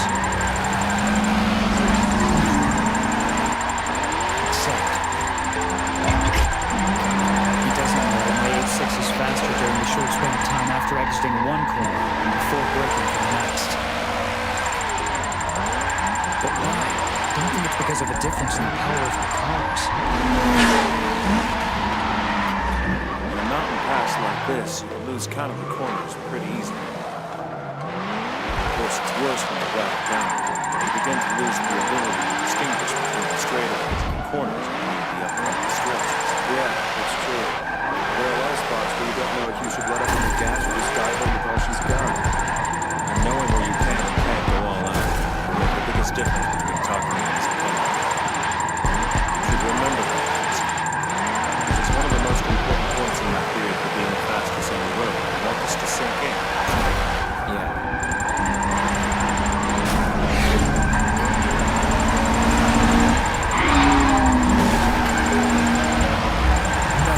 I am not going to lose this.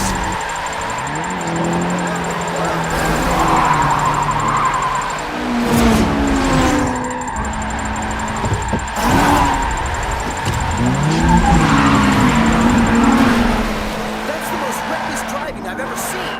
Yeah, maybe, but I don't think I've ever seen tighter cornering. Does someone want to explain what the deal is with that cheesy as hell 8.6? How can it keep up with a 7-star Leafs Roadster? All I know is that it's not from the line. This could be a really bad night.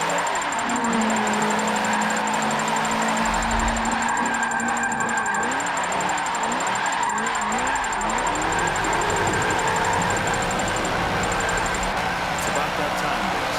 Getting up on the stretch of road where the battle gets decided. Right. But come on, Yosuke. Enough of the super secret spy mission stuff already. Tell me what's going on. What's Takumi's plan here? How are you supposed to make it over a gutter with no lid?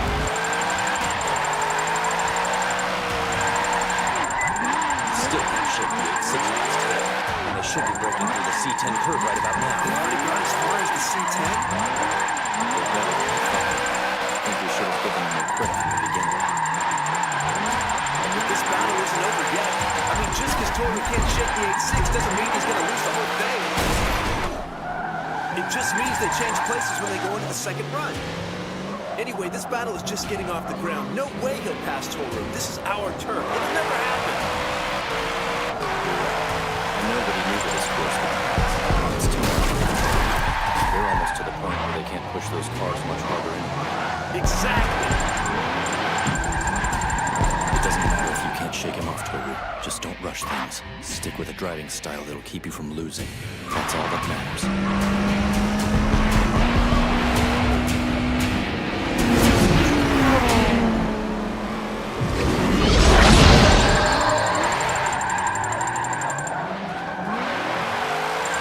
I'll tell you what I told people once. There's only one way to get over those gutters, and it's going to require a hell of a lot of concentration. So you remember that brand new technique he's got? Well, what's his tower into the gutter? I think he's been calling it the gutter one. That's right. So it's just an adaptation of that?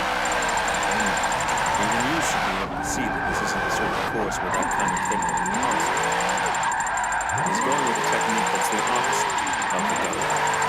What are you talking about?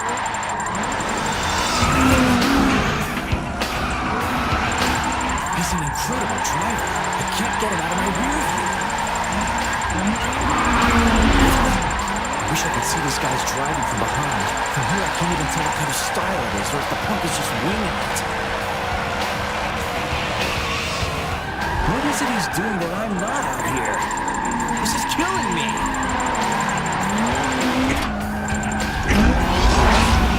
Whatever it is, I'll need a second run to figure it out. I have to see that guy's technique.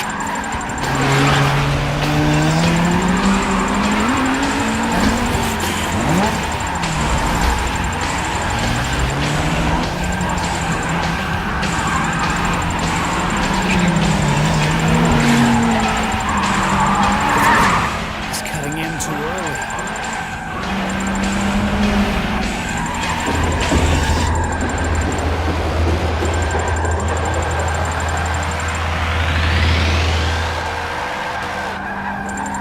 That's it. There's the line to take.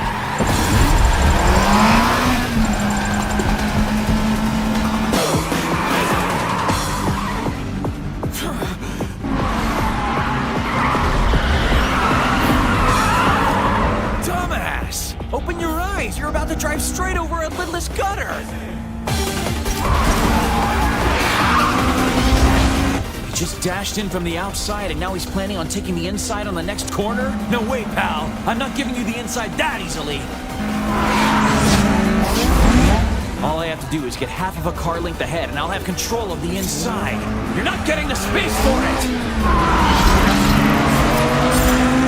I gotta uphold the pride of my home turf. You're not gonna pass!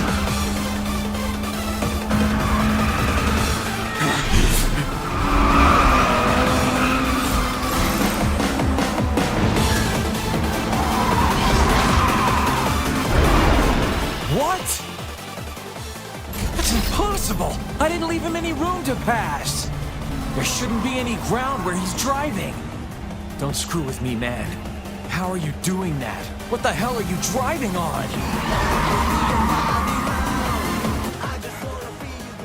It's an adaptation of a weight-shifting technique. So if you're heading into a corner at a really high rate of speed, most of your car's weight is going to be shifted onto the two outer tires. When that happens, you open up your accelerator more and shift the weight further to the rear of your car. Then you're just moving the weight that's being placed on your two outer tires to the one outside rear tire? That's right. The whole point of performing a weight shift in the first place is to take as much weight as possible off the inside front tire while you're in the turn. And if you can do that,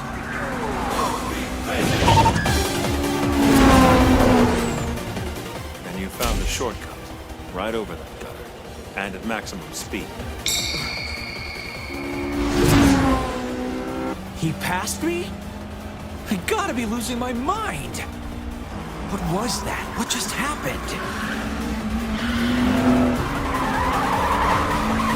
Do that again. Just do it once more on the next corner. Please, do it one more time. I have to see that with my own two eyes.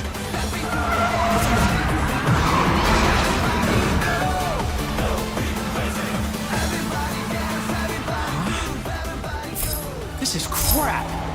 That ain't something, then I can do it too.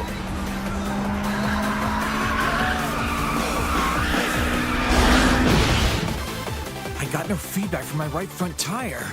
Am I floating? Came in at first, had bad luck. Got a hold, I remember I ain't had.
Just go sneaking around anymore. We don't sneak. Only thing he cares about is his money. We pull that, we pull him.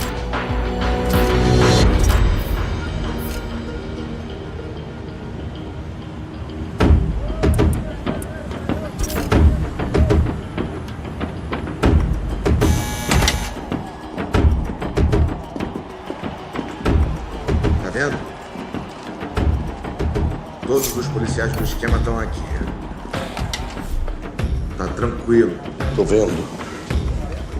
Tá todo mundo dando cobertura, um em cada ponta. Nem Deus bota a mão no seu dinheiro. Deus não é a minha preocupação.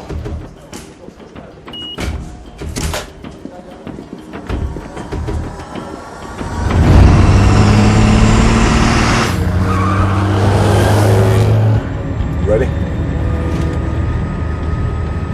I'm ready.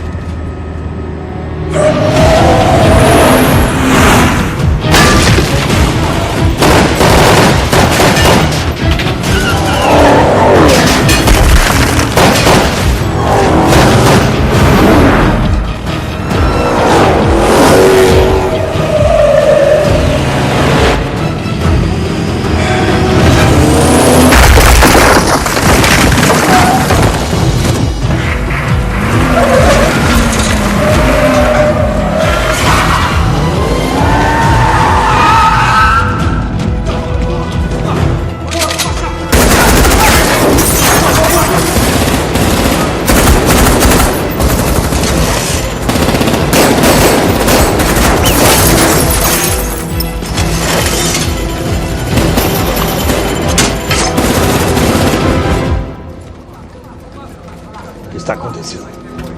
Estão levando o cofre. O quê? O cofre.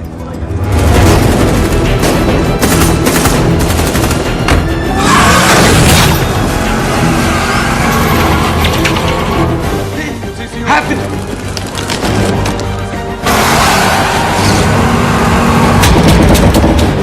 Sai da frente!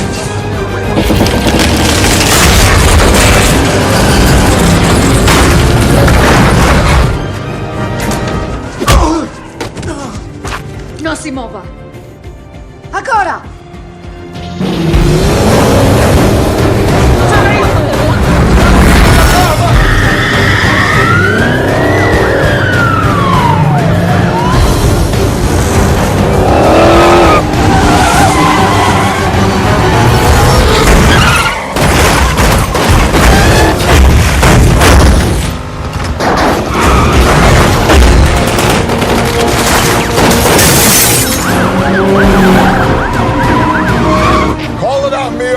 Got a straight shot for 2 blocks. Go right. Got it.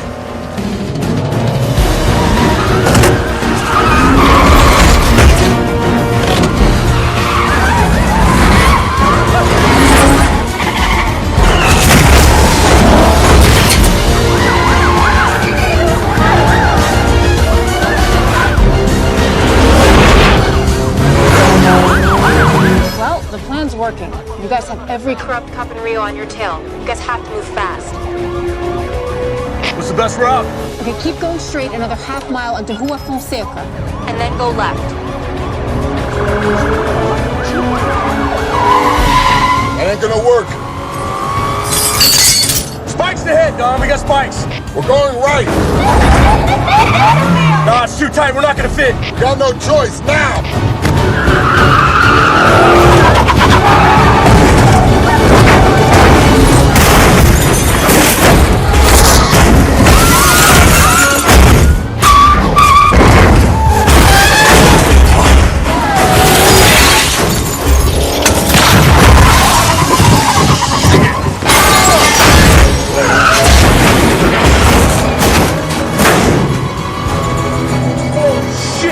Guys, I'm hearing all this chatter. Did you just take out a bank?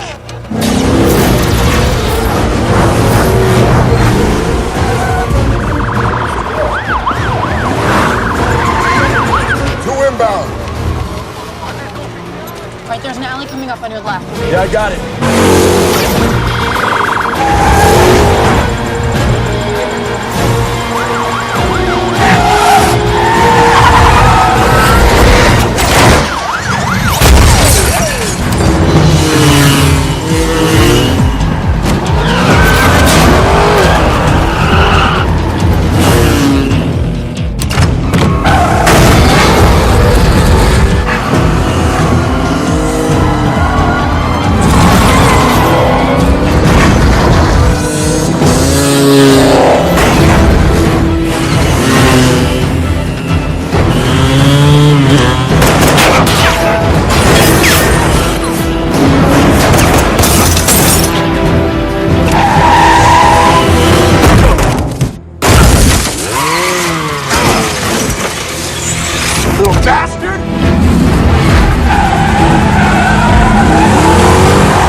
job, Dom. Right-hander, right here. Right-hander.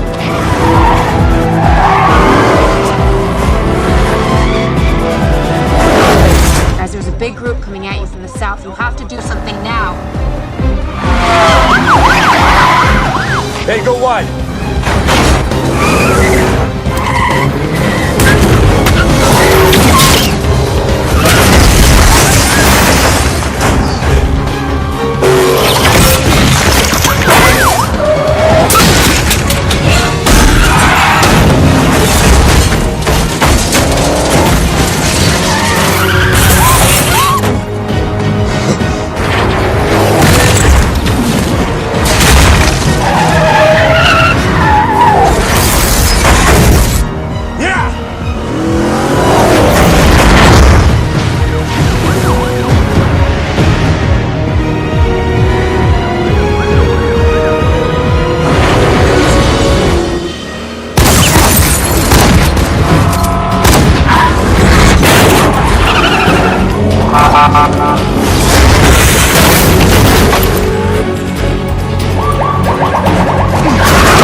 Y'all clear on the left.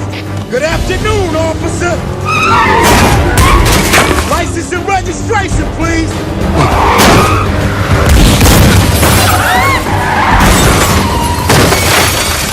Yeah, this is big boy stuff. We clear on the right. Oh, man.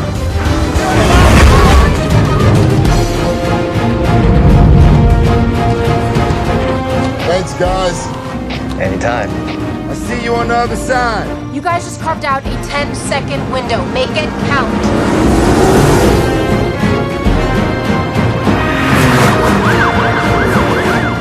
Eso sí, es Mateos.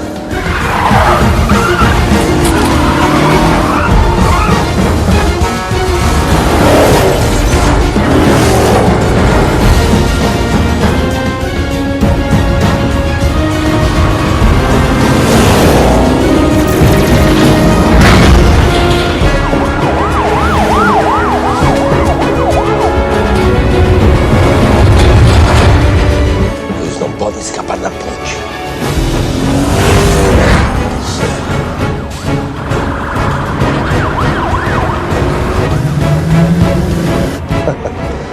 Não sei saída. No! There's too many of them. Hey, there's too many of them. We're not gonna make it. You're right, we aren't. You are. What are you talking about? Just let the vault go. Get out of there. You're a father now, Brian. No, I'm not leaving you. Now you stick with the plan. It was always the plan. Take care of Mia. Dom, you listen to me now, okay? You cut loose right now.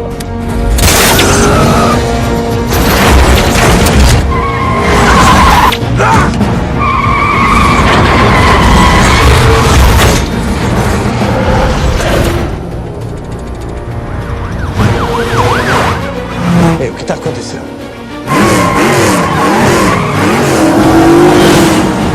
Já pegamos ele.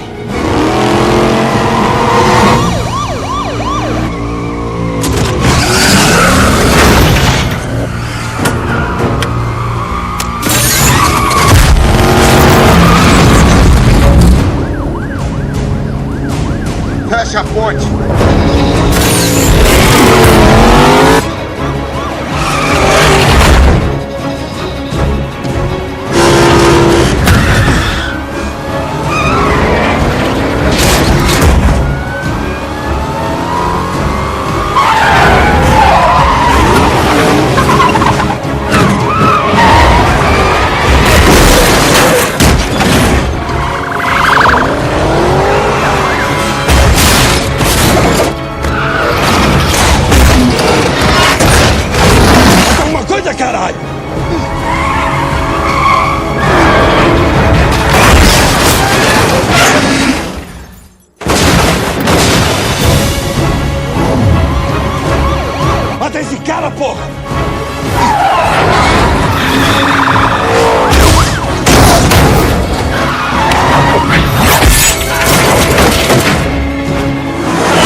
Mata esse cara agora!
Thought I told you to go on. Yeah, I had to make a call.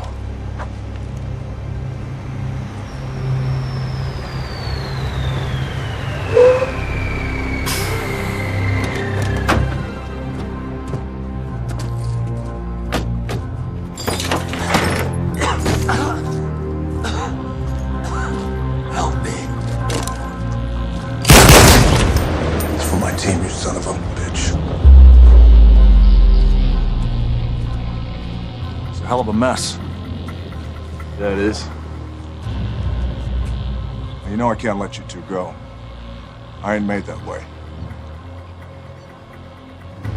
The way I see it, you've earned yourself 24 hours. Money stays, though. If I were you, I'd use the time. Make peace with whatever demons you got left.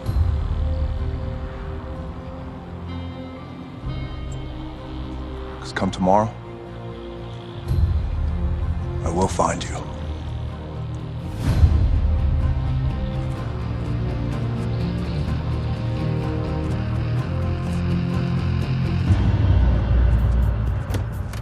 Toretto, I'll see you soon.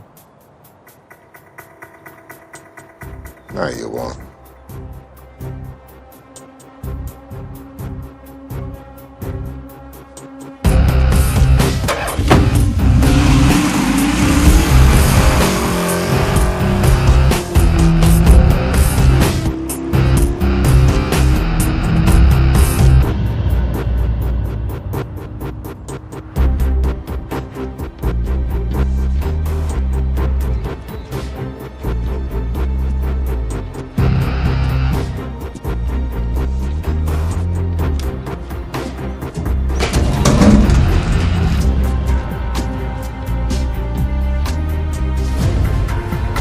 Thanks, guys.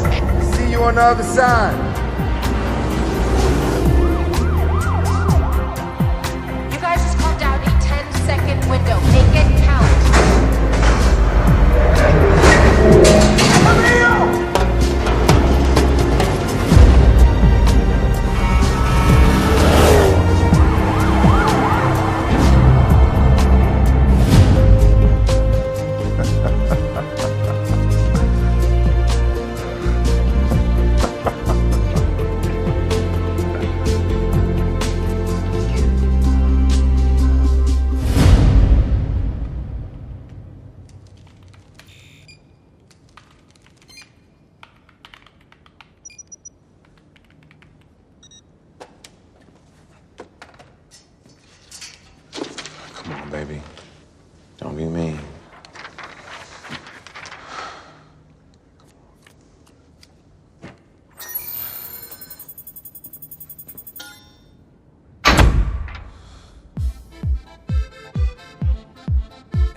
ser.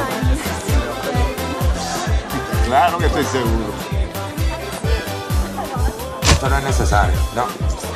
Diablo, ¿por qué tú eres tan negativo todo el tiempo, bro? No es cuestión de negativo, hermano. Los casinos son el tipo de lugar donde la gente como tú y como yo perdemos el dinero. Te lo juro que te voy a comprar antidepresivo para toda tu vida cuando ganes. Nadie apuesta 10 millones de dólares al robo. Pues no lo apuestes. Los apostamos en negro. Bien. Je ne va plus, merci.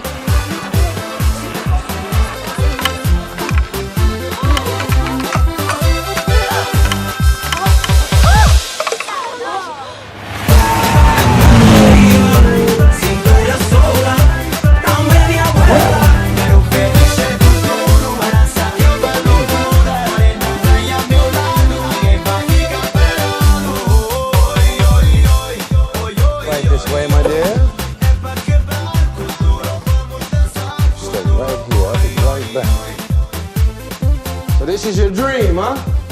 It's enough for me, man.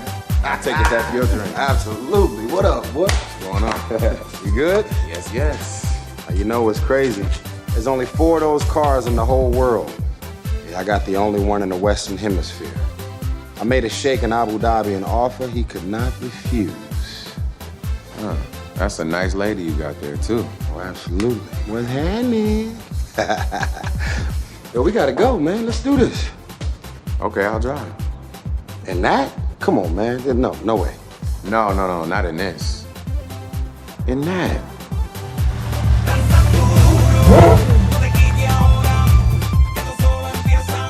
Are you serious right now? Man, this is crazy! Yes, I guess that means there are 2 in the Western Hemisphere, huh? What your smart ass gotta say now? But you know what? We can always shine together, baby. Get dressed, man. We got things to do.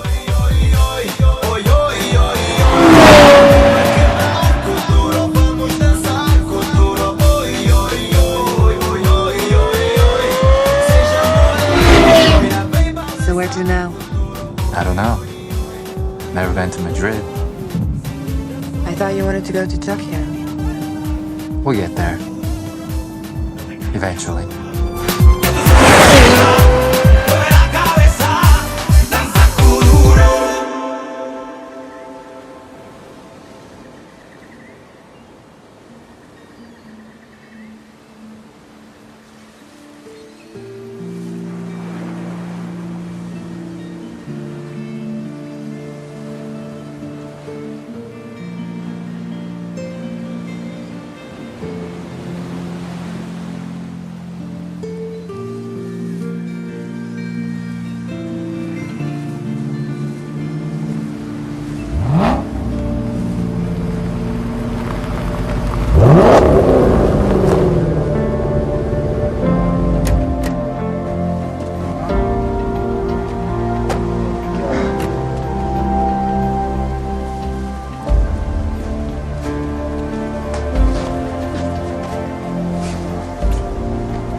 Crazy, right? Crazy.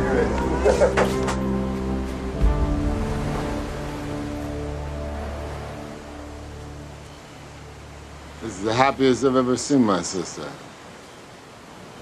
It's because we're free.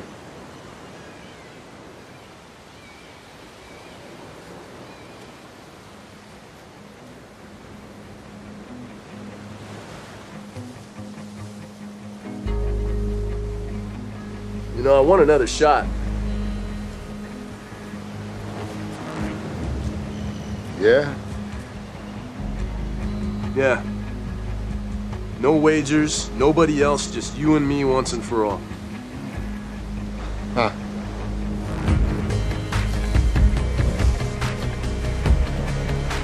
You sure you can handle the disappointment? Are you? All right, O'Connor. Let's see what you got.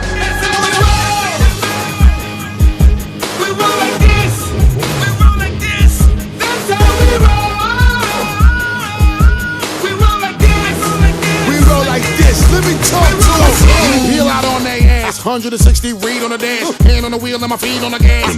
Got everything on smash. Don, no, Marlon, skid it. Reek the Ville, J-Do, what up? See the way we do it, see the way we cut up. Put your money where your mouth is, or shut up. Legal shots, everybody in the place. Let me see you put your gun up. We gon' pop. Ready if you ready. Y'all already know the way we run up. When we come to take over the streets, y'all niggas know the goal. Every time we put it.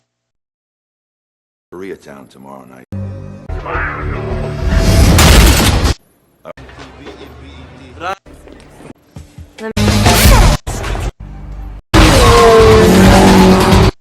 One mile from your destination. That gets his back, Dom! Let's go!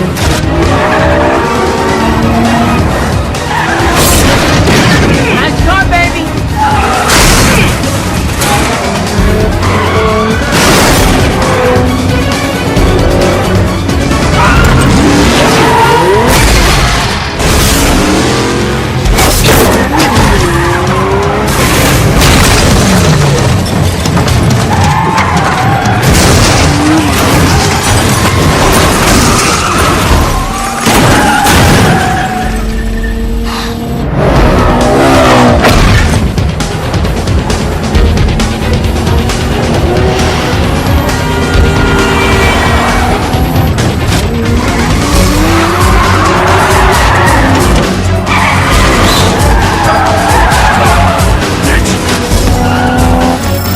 You are now 1/4 mile on your destination.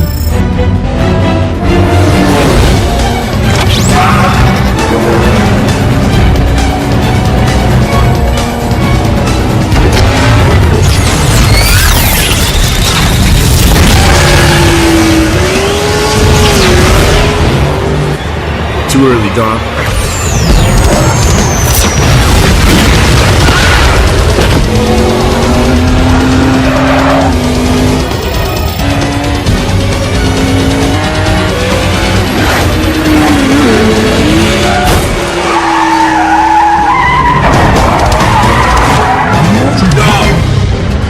Still a buster.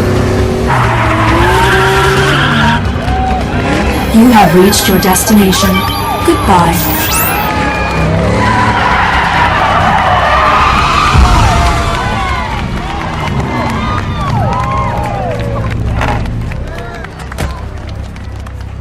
At least we know you can't beat me straight up. I didn't know there were any rules. Tremendo jefe, así me gusta. Now that's what I call real driving. Now that's bullshit, man. Go cry to your mama, eh? You work for Braga now. Exactly.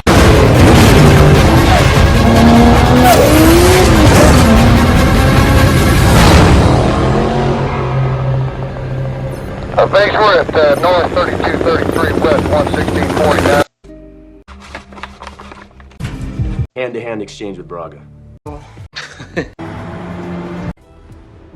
In here, right? I got a question.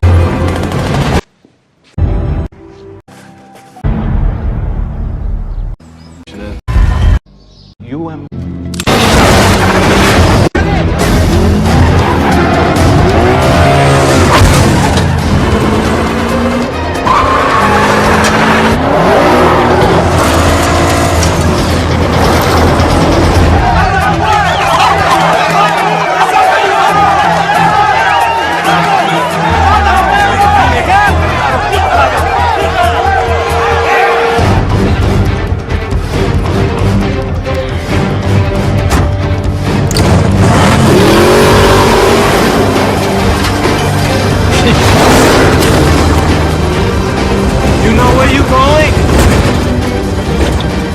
borrow my GPS? Where you boys at? Oh, you gonna show up or what? Careful what you ask for.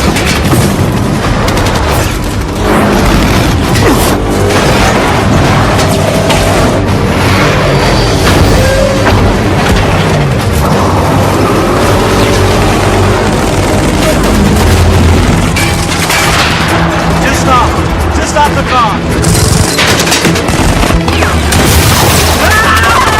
¿Qué hacen?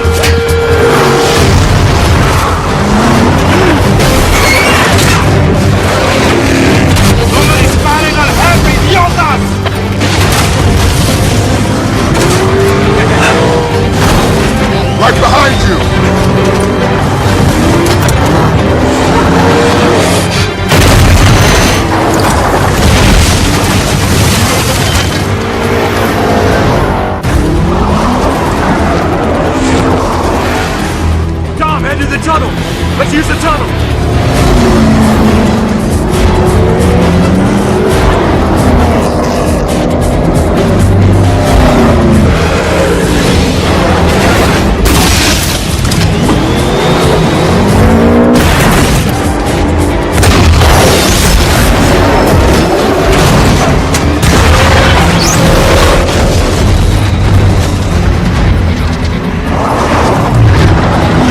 Get out of here, Brian.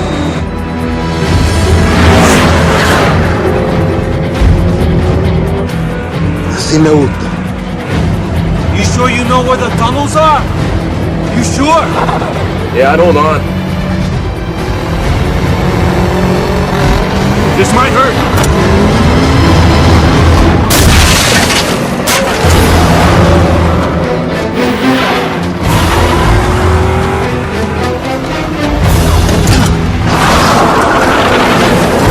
We're my world now, baby.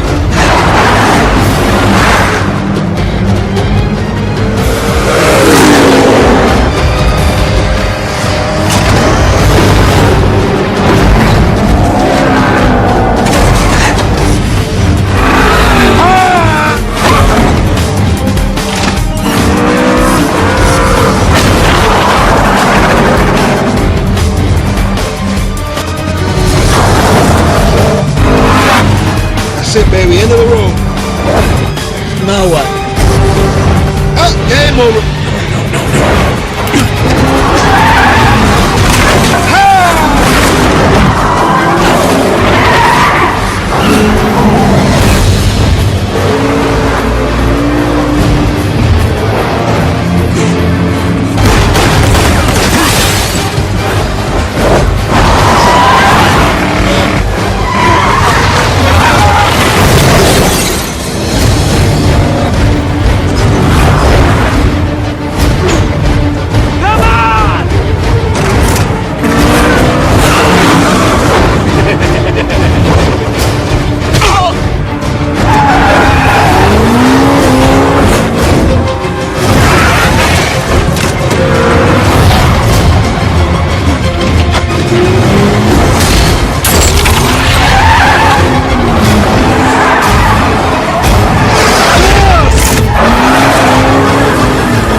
Vamos.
Yeah, just keep pressure there.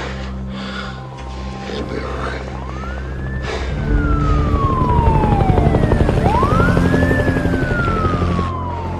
You gotta get out of here. I ain't running anymore.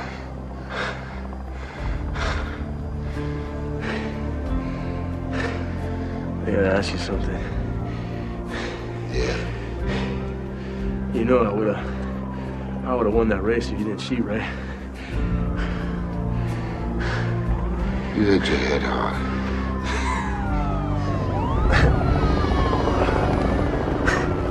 Don't make me laugh.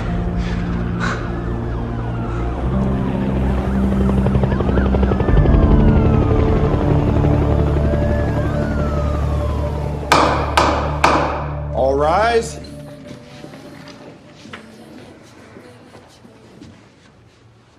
Please be seated.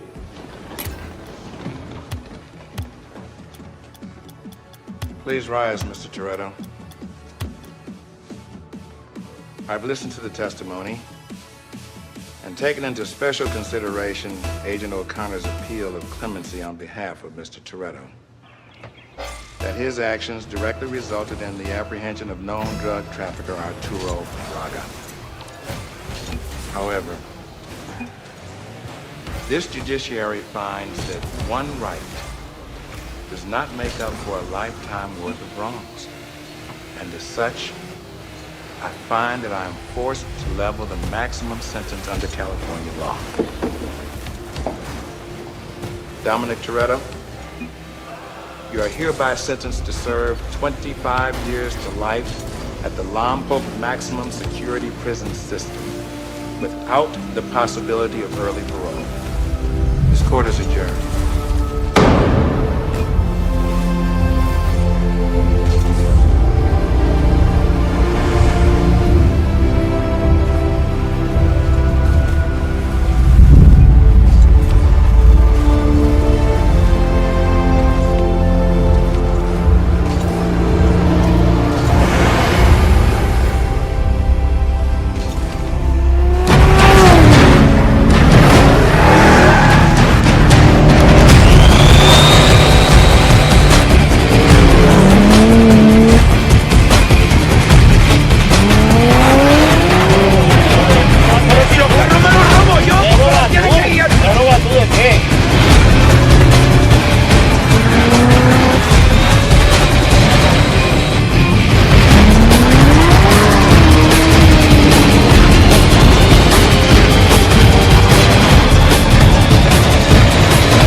Dale que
Don't make no sound. Episodes of the violence bang. Shots go hard, make your brain cells brain. Floating with the stars in the city of the cane. Let's ride up, throw it out and bang.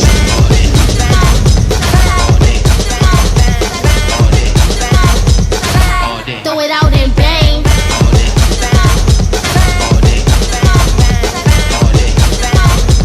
ride up, throw it out and bang.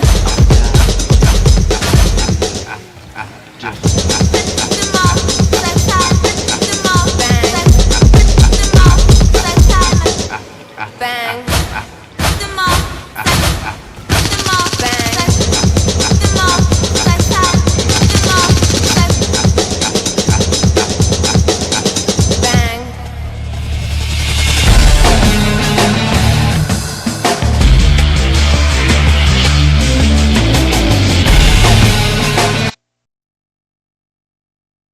And I think probably this is something that, you know, you should do a video on sometime, or you might already have planned. But it's like, there is a law of diminishing returns. You know, it's like, if you put a 5, 80, 60, whatever the hell in there, it all depends on your ambient temperature. It depends on what you're trying to cool. If you're just cooling your CPU, you're going to hit that where it's like, I got a really big radiator and my temps aren't really changing. There's no more, I'm not even touching the thermal headroom. So we kind of have to make this product where it fits a bunch of different scenarios. And that's where it's not always going to be tweaked, and you know, we're happy to let you guys mod it yourself. There's a lot of people who do some crazy stuff with their cases, and that's always really cool to see. But now EK has a configurator online that they requested a lot of support from their own customers to let them know, like, hey, this rad fits in this case. Yeah. You know, in this config, and they've been building that database, but it's 100% dependent on the customer feedback. And the customer feedback being correct. Yeah. Because it's not like they can go out and seriously buy like every single iteration of hardware. You know what I mean? And even if they could, when could they test it? I mean, how long would it take to put all those different, you know, factors in there? So what we try to do is we try to put stuff on our website of like support CPU coolers up to this height, and like we'll get questions like, I know it says it supports up to 162. This one's 163. Will it support that? Technically, no. That's why we had to say 162. Now maybe you could stuff it in there, but we have to draw the line where we say, this is officially what it is. You know, and we even rely on other vendors because it's like, well, I think they measure from the heat plate and not from, you know, the extended leg mounts. It's like, I don't know how, say, CryoRig or whoever measures it. All we're saying is this is how much room you have from the motherboard plate, from the motherboard to the side of the case. And we do the best we can, but anything, whether it's cars, like, hey, can I go aftermarket and create my own twin turbo setup? It should fit in the car, and then you get to doing it and doesn't. Or like when we were doing it, it's like, you have the best laid plans, but you're never really going to know until you get right in. Yeah. All right, so let's talk about your build that we just finished. Sure. So, okay, obviously you're going to put so much in the video. How do you, like, is there anything you're not happy with about how it turned out? Is there anything you would change right now if you could go back and do something different? Get him, Josh. Get him. How much is going to cost? Well, I to didn't ship build it it. back? He planned his own build. The only thing I would change, honestly, no. I mean, it's, you know, so far it boots. That's always great. You know, the performance is going to be up there, and a lot of the stuff I didn't plan out ahead of time. There's times where it's a pain in the ass to get stuff, you know, put together. Like we were talking about, it's a game of millimeters, right? If it's off a little bit left, off a little bit right, you know, we do what we can to make it fit. I didn't really have a loop in mind when I looked at it as far as like how I wanted the tubing runs to go or how I wanted it to look. Honestly, I'm surprised how good it looked. Because we got a lot of comments on people like, hey, I don't like purple, but that actually is pretty badass. So, well, I mean, okay, so many people go with the staple color, right? Blue, red, mostly red. White has kind of been a thing lately. Like, my white is blue, is what I mean. But purple is one of those, like, it's not the easiest to pull off. But I think you did really well with the cables really tied it together. And there was more RGB in your build than anything I've ever done. Where can I see this thing? I want to see what you guys are talking about here. It's on the YouTube. Yeah, there's a place online where people put videos. It's called I'm gonna YouTube. go on the YouTubes. Okay, is it this last video you You uploaded? can probably just find it, and you can go to Josh's Twitter. I'm sure he's put it. Yeah, it's on our Twitter. Oh, I It's on see our- it. I see it. Yeah. Actually, purple looks really good in that build. Well, thank you. And that's the thing. When it first fired up, I did the rainbow peak thing. And as I said from the beginning, my thing with RGB is not to have it go spectrum. It's like that's one of those. It's like color match. I'm gonna address this one. Skilled Rock. Josh, why did you choose I9 instead of Threadripper for the build? The same reason why if he chose Threadripper, they'd be like, Josh, why did you choose Threadripper and not I9? I'm so tired of the why did you, or why didn't you, why didn't you questions. And to be fair, you know, you get both sides of anything you do online. Like when I'll be streaming, people are like, why do you have a 4770K? Why the fuck are you running that? Like, you can still see me, right? You're still watching me stream, so it works. That's why I'm running that. Then you upgrade to something like this, like, oh, overprivileged asshole. Let me tell you what's annoying about Threadripper is the CCX. Do you know what the CCX is? I have no idea. Okay, so Threadripper, no joke, is two 1800Xs basically on a single die. That's why Intel was making the comment of like, oh, it's just two CPUs glued together. Yeah. Well, the CCX is the glue, and it's basically like sort of like how the Infinity Fabric works. Yeah. And it has a crosstalk and cross communicate on the actual die. You can find a lot of diagrams of how this works. And there's what is like what they call their content creator mode, and then there's like gamer mode, or like professional mode, gamer mode. Yeah. And you know, neither of them perform best at everything in either mode. Yeah. So for instance, you like want jack of all trades, master of none. right. So if you want to go into content creator mode and run all your memory at max speed and get all your performance of all your cores and stuff, then that works fine for things like Cinebench and your video editing, color grading, and stuff in like DaVinci and all that stuff. But if you go into gaming, they have found there's actually a decrease in performance in games because of the latency that takes place between the CPU alternating and crosstalking through the Infinity Fabric. So what happens is you go into game mode, it shuts off half the cores. It turns it from a 16 core to an 8 core. Okay? Yeah. So then they found most games that perform better that way. There are some games that are very hyper-threaded. They're very multi-threaded that perform better in content creator mode or creative mode. So you're constantly having to like switch these modes and figure out which is best, unless you just want to leave it in creator mode and take the hit in gaming. You don't deal with that in i9. Yeah. Well, and that's kind of the thing, you know. It's like there's a lot of it, you know, as far as the ecosystem. You know, I happen to really like Day 6 on page 6. You know. Yeah. It happens to be the fact, like, I could have gone with Threadripper. It's like I know people at AMD that I can work with. And it's like, it's not really so much an allegiance. It's like, hey, it kind of worked out for what I wanted to do. And honestly, at the end of the day, I didn't sweat it because you're going to get props and you're going to get shit from people no matter what side of the fence they go. Yeah. So, Yep.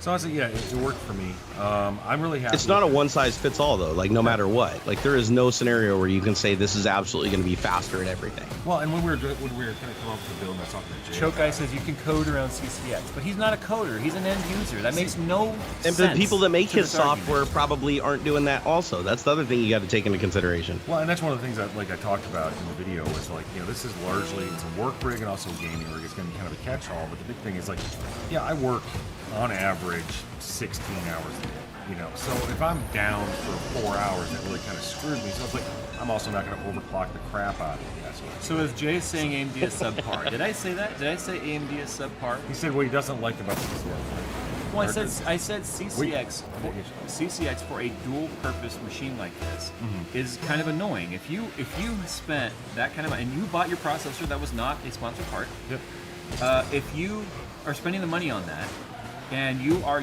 doing it for dual purpose like you want to, then you want to get the most out of what you spent. Now, Well, yes, it's also going to fail because we didn't delit it. the temps are doing pretty damn good, by the way. Yeah. So, how much was that CPU? What'd you do? I think it was like, what, 12? Okay, so yeah, it was about $300 more than you could have gotten a 1950X for. And the 1950X does indeed have more cores and stuff. But I think for what you're using it for, you'd probably notice very little difference between the two. But it's about preference and it's about having options. Because you know what? If we lived in this world where AMD still didn't compete, then it would suck to have everything be super one-sided, like it's been for a while, unfortunately, with GPUs and stuff and GPU performance. But you have choice. So what I hate about the PC master race and the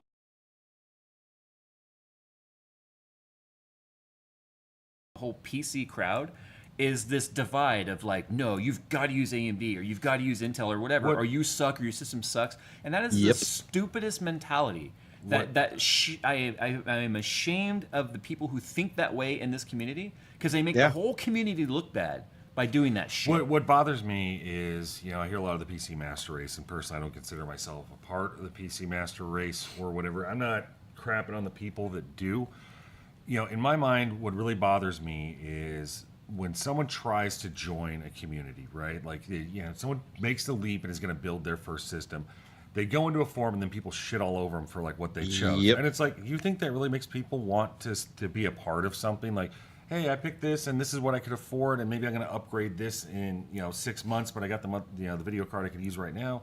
And it's like, oh, you should have done this, you should have done that because I like this. It's like, that's an opinion, man, and that's fine, but don't crap on someone for using that. Yeah. And then again, you get people like, you wonder why they just want to go console, or they don't even want to dick with building a PC. They just want to buy one. Then you buy one, oh god, you can't even build your own PC. You're a piece of shit. Most people who go to forums, right, whether it be Tom's Hardware, Hard OCP, Overclock.net, whatever. Like 4chan. No, Jerry. The people who have the hardcore, that's usually what they see. I think a lot of the comments, or a lot of the viewers on YouTube don't go to the comment section. The comment section is not a very good place for discussion, obviously. And so I think most people are just accustomed to seeing the comments on the various build logs and stuff they'll see. Yep. They don't get to see the comments from the perspective of like Linus or myself or Paul or Kyle. And I'm telling you right now, it's the saddest thing to try and preach. Like, my channel is literally about just giving people information, entertaining people, and letting them make their own choices. I want to help people make a choice, or arm them with information to make their choice. Yeah. I'm never going to tell someone, go buy this, go buy that. But it's sad, and it really at times makes me feel ashamed of like that mentality of like people that will shit on someone else's build because they use parts that person wouldn't have picked. And I think the thing is, like, when you're looking at the comments section or forums or whatever, basically opinions and knowledge are the currency of that location. It's like, if I can one-up you and say that I know more about this, or I could have picked a better video card that was on sale that particular day for $10 off at the local Micro Center with 10 coupons and, a hug in the back room sort of thing. It's like, fine, you can prove someone wrong and then you've trumped them and then you're a better online person than they are. The thing is, at the end of the day, it's like they're winning a race. Yeah, it's like, don't be an asshole. I mean, it's like, if you really want people to join this, well, you're a dickhole. It's like, if you really want people to be a part of this community, if you want people to be able to mod their cases, build their own PCs or whatever, if they don't build the same way you do, that's fine. You know what? Like, maybe your mom's cookies are shit. You love them, but I think they're shit. And I'm going to tell you they're shit. That doesn't mean they're shit. That just means I don't like them. If you like them, good for you. Eat what works for you. What's it? You have people constantly saying that what they think is the best should be the best for everybody else when there's so many different scenarios. Like, Jay, how often do you get it where somebody actually uses you in the defense of their argument? Like, completely erroneously, like, Jay would never use that, or Jay thinks that's a piece of shit, or something. You're like, well, that triggers me. Like, people speak for you. Jay wouldn't like that. They do that all the time with me. Oh, hell no.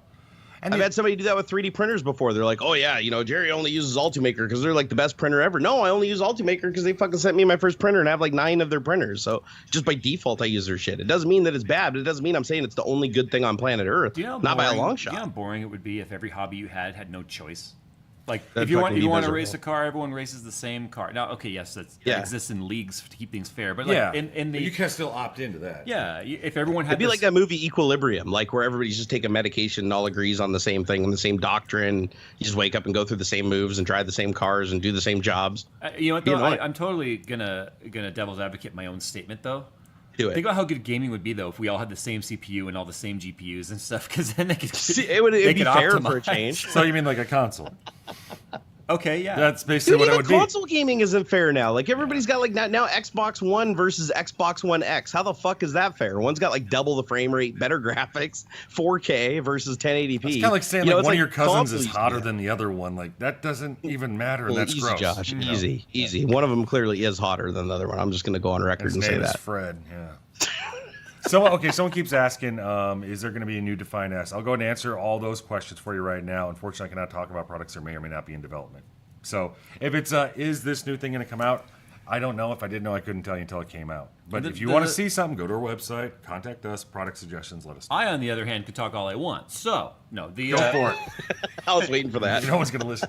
I have 1.4 million YouTube Yeah. subscribers and gray hair. It's 1.42, I think. Oh, No. okay. Hey Jay, why are you growing so slow again, man? You were growing all like super fast, and then you kind of slowed down again. What the fuck? I'm sorry that I'm only doing 1,000 or so a day, Jerry. Dude, that's like poor people. We used to do that like way back in the day. Get on that next level shit. I want to see like 5,000 a day, man. Come on. Jay likes to undulate it. You know, you got to hold back a little bit. Well, and you know, drop the I hammer. gotta. I'm trying not to completely, you know, bring all the steam out of your engines. I'm trying to get down to single digits. Let me see if I've done it yet. You're almost there, dude. Don't worry. You know what's funny is Jay used to actually watch my Social Blade stats more than I did. Like he'd say something, I'd be like, "Oh shit!" Like I didn't know it was that bad. Oh my god, I haven't looked at it What in I a was long starting time. to say about the case though is the Define S. That was the first like case of its type, right? Like the open layout where it had the reservoir, Because I mean, Kyle called it. It would be Yeah. kind of like saying, Josh, is there going to be a Define R7? There's been a 3, a 4, a 5, Yeah, a 6. there's certain I mean, things you can look at where, I mean, it's like, okay, so like when you look at the Define C, that's basically compact. It's like we don't put 5.25 bay drives in it, so it's shorter front to back. Then you have like the Define S, which is like that open interior. Define Rs are always going to be, you know, I guess like what they are now, like a decent amount of storage, fairly flexible, and also silence focused. Define is our silent series. So yeah, it's like the Define S, if it's doing really well, there's generally going to be an update to it. You know, so honestly, they'll probably be an R7, but I can't tell you for sure. And the reason a lot of people think it's like, oh, you want to be secretive. It's like, no, it's part of it's because of the fact like I have no idea when they're going to come out. You can have planned dates for stuff to come out. There can be a production delay. There could be a logistics delay, and it gets blown out. Like obviously, we're having a lot of issues right now with the R6 selling out so damn fast that they keep going out of stock on Newegg, and then people get upset with us. And I totally get it, but at the end of the day, it's one of those things where it's like, hey, we don't make any money if we don't sell them either. You know, we are trying to get them to you as quick as possible. And again, with the Harrison Ford thing, I don't get that. You mean I just saw that too. I was like, I got that stuck in my head. You do kind of sound the like design team doesn't just sit around now like done, like they're just done. Peace out. Yeah, we're gone. We're done. You guys could probably move a lot faster if you adopted Thermaltake's model and just, you know, stole the designs and just, you know, copied all the shit and sent it over to your design department in China. No comment on that one. But you know what I can say?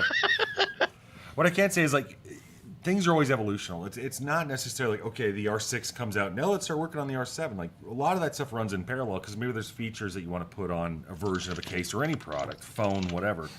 And you have to make that cut time of, hey, we need to launch this, or it's going to be in R&D forever, you know. So it's like you make the decision, like this is what this is going to be. We couldn't get that feature in on this one, so we're going to move it to the next model year or to the next version, or to maybe a different product in the lineup. So you know, it's like the R6 was probably still being developed while the R5 was being finalized, and the R4 was going to end of life, and so on. So You could tell he's way behind, like on the chat. He says, "Yo, Barney, Edge is built into Windows Explorer."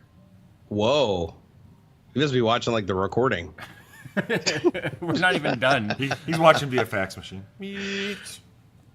I like all my Fractal cases. I've got two of them sitting, one on my desk and one underneath it. Yeah, but the Define R2 XL and R2. Would you have chosen those cases, or did you just use them because that's what Puget uses?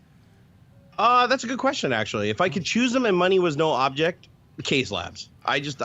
Their cases are just over the top, but I wouldn't want them if I had to drag the shit to a LAN party. I'll tell you that much because they're heavy as fuck. I don't even think that offends Josh because I mean that's not even a competing product. And that's they're expensive. It's like the Tiffany's of case designers, and honestly, right? it's like, you know, like something like the size of Skunkworks, right? That's what the SM08. Yeah, SM88. And I basically was like, I'm never taking that to another LAN party. And that's kind of the thing where it's like, you know, a case that costs 4 to 5 times as much as our flagship case and is, you know, how much bigger, it should have a lot more flexibility. And it's no salt. It's like whenever I stream, whenever I'm on a lot of shows like this, you get a lot of the, you know, hey, what do you think about that? You know, I don't want your case. I want to get the Corsair, blah, blah, blah. Good. Get what you want. I'm not going to talk you into our cases if you don't like them. It might be an aesthetic thing or it might be a feature thing. It's like, it does me no good to force you into our case, have you hate it, and then go bitch to all your friends or not be happy with it. Right. It's like I want you to get whatever works cost for you. being considered, I do love the cases. I mean, they're lightweight, which is something that is really important to me, especially since my back is just all fucked up and I drag these things around with me. Josh, they're laid out well too. Josh is Jay's ginger son, right? You're older than me. Yeah, I am. I'm older than Jay. What does that say about me? We must have Do you have a DeLorean somewhere? Yeah. I have a DeLorean. Flux capacitor. I love all the comments about my gray hair, like it's something new. It is. It's soft. I'm trying to keep count of how many comments there are on I don't make videos anymore. Springy too. Yeah, springy. Well, gray hair is like coarser than like non-gray hair. Mine isn't though. That's what's weird. Mine isn't going that direction. You don't have enough of it. Yeah, well, no, I'm pretty gray now, man. Like, I cut it down so it doesn't look that bad, but oh my god, everybody I've run into said, oh my god, where'd all the gray come from? Oh, shut up. They only noticed you're gray right now because it's you still have enough of your dark brown hair to actually notice the gray.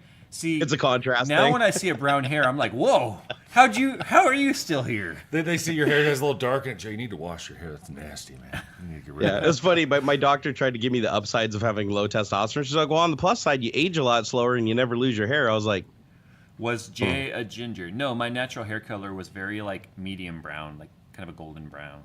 I get this a lot. What's my favorite non-fractal case? Well, I work in marketing for Fractal, but let me go ahead and just punt off that one.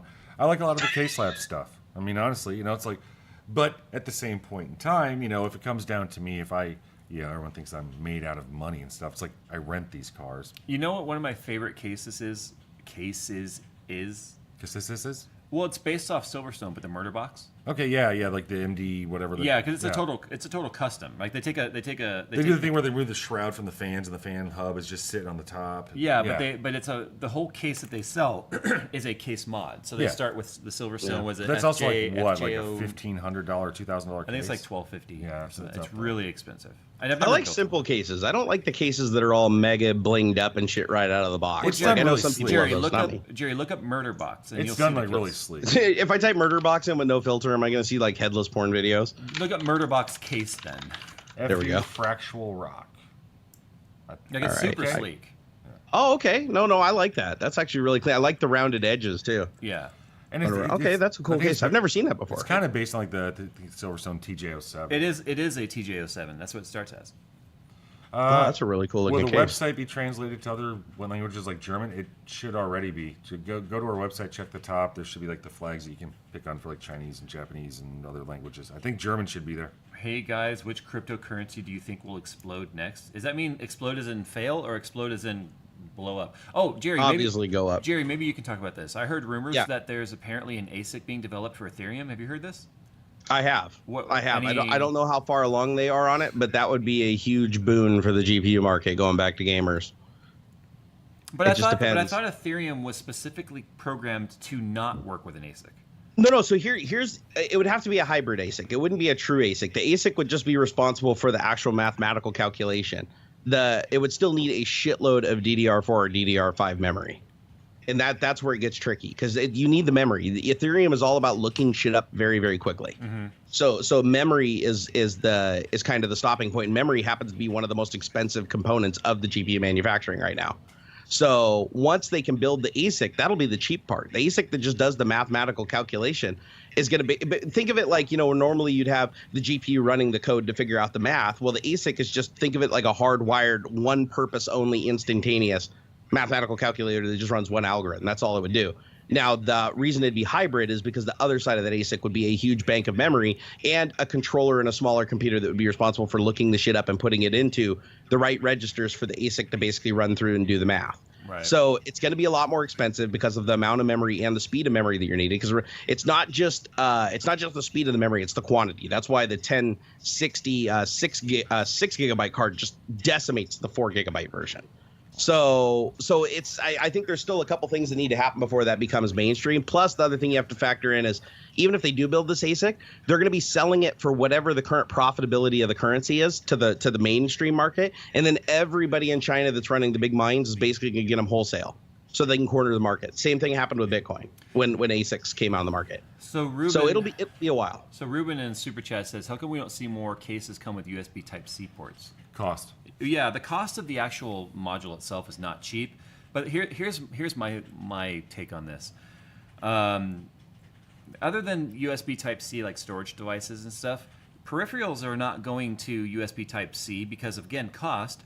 And then, two, you limit your customer base to only those people who have USB Type-C on their case. So I feel like both are kind of waiting on the other to sort of mainstream it. Yeah, it's a bit of a standoff. Yeah. The other thing to look at, too, is... anybody right now that has USB-C, count the number of USB-C devices you have versus the number of regular USB devices you have, and do the math on how many ports of which one you need. Now I understand that people that have Yeah. USB-C, like I have it right now, like obviously on my phone, and I have it on my my Ultrabook, and that's it. And for me, it's not that big of a deal. Not that I make that final decision, but a lot of a lot of new motherboards, if they support it, they have back panel. You could get like a hub if you wanted to. Up until recently, a lot of motherboards didn't even have front panel USB-C connectors. So where I go with that is everybody that said that we should have had Lightning and front panel I/O.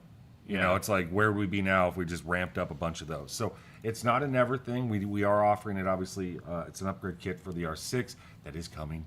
But the thing is, when you look at it, when we do the market research, the number of people that want it versus the number of people that have it, or more importantly, would pay the additional cost for it, there's a big delta there. So Yeah. it tends to be one of those vocal minority things. Like, obviously, people that haven't want to make use of it, I want to plug my phone into my case or whatever, charge it from my case.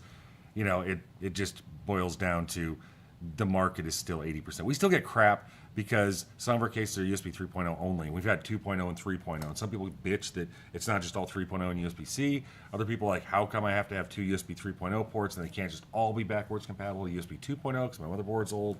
Yeah. Yeah, and there are some serious compatibility issues between USB 3.0 and 3.1 and 2.0. Like, not every device out there followed the specification close enough without any hacks or anything like that to where you just plug it in and it works. I've had webcams before that fucking flip out when you plug them in the USB 3.0. I've had audio devices, my mixer board, shit like that doesn't like being plugged into USB 3. Now, again, it probably is more dependent on the controller that I'm using, but it's still like a real issue. I think that having both options available is still critically important if you have a bunch of USB devices. Well, that's the other thing. If you look at the the link in the chain, so to speak, it's they plugged it into the case, it doesn't work. It's the case's USB port that's screwed up. It's not the controller. They don't. There's a lot of times people don't go that far down the line and then you catch the flack for it. You get an RMA issue on something that's still perfectly functioning. And who's this guy? He works for Fractal. Yeah, it's Jay's 2 cents. He has a Same shit happened at Microsoft all the time, too. They'd call and be like, oh, shit, Windows keeps popping up this error message. It must be a problem with Windows. No, it's a problem with the fucking device. It's a problem with the hardware. It's a problem with the driver. Nobody thinks about that. They're just like, oh, it's not working, and Windows is showing me the dialogue, so let's call Microsoft. And we try to intercept that as much as possible. In all of our shipments, we have like hey, if there's an issue with your case, call us. It has the phone number for our tech support, email, and that sort of thing. Because like if you get a case and there's a foot broken off of it or something like that, we understand that's part of your build. You want to get your build done. You don't want to wait to ship it back and get a new one or run back across town or whatever. A lot of times we can ship you that part, but the thing is, you have to contact us. And a lot of times, unfortunately, what happens is people are like, oh, it's broke, screw it, fire it back to Newegg or whatever. And it might have been something that was still fully functioning, or they could have done their build. We could have got a part out to them. But again, you don't always get that chance to talk to everybody. We try to drive that as much as we can. But. No, Gunner said, there's a huge difference between USB. Is there a huge difference between USB 3.0 and 3.1? Yeah, about double the speed. Yeah, and I saw a comment that went by earlier that said, why is USB-C Type C so expensive? Because it's new. Yeah, it's availability. I mean, if you look at the way production works, the more you make of something, the cheaper it is. Because tooling costs that are required for, obviously we're not in there making our own actual USB-C ports or 3 ports. There's a supplier that supplies those because that's what they do. They do it very well, and they can do it at an economical price because that's what they're geared up to do. So the more you make of it, the lower the overall cost. That's why McDonald's burgers are a lot cheaper than going to a sit-down restaurant. It's either PEBCAC or ID10T. Yeah. Plus the bandwidth. The bandwidth you get over USB 3.1 is insane. It's 10 gig, right? Jerry, I don't think Jerry got that though. The error being PEBCAC, right? Problem exists between keyboard and chair. And then I haven't heard that in a long time. And then the ID10T error, and it's like, what's that? Write it down. Yeah, ID10T. Yeah. But I mean, so that basically the thing, it comes back to supply and demand. Anything brand new is going to cost more. So it's one of those things where obviously there's still a huge market for USB 3.0 for the reasons that I explained. It's like if you count the number of USB 3.0, 2.0, those are backwards compatible, but depending on your internal header. But if you look at that physical port, the number of devices there's in the market are created right now that use that versus how many are USB-C. USB-C is probably not even 1%.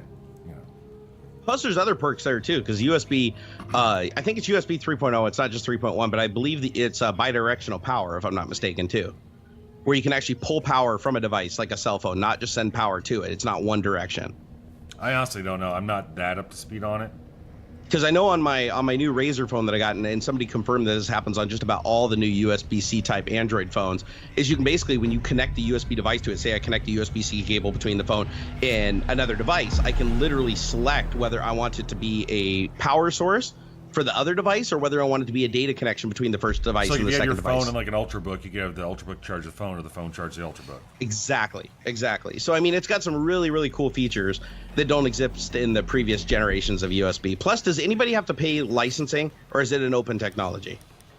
Honestly, that'd probably be a question for product developers. I don't know. Okay, because I know Thunderbolt, if you use Thunderbolt, which is essentially USB 3.0, just a different protocol, Thunderbolt, you have to pay a licensing fee, I believe, to Intel, don't you? That's why most people don't have like Thunderbolt ports on the side of shit, because they have to pay a bunch of money for it. That could be. I mean, because like Apple, did Apple own FireWire, or is FireWire just the one they preferred? FireWire was Apple's version of the 1394 protocol. Yeah.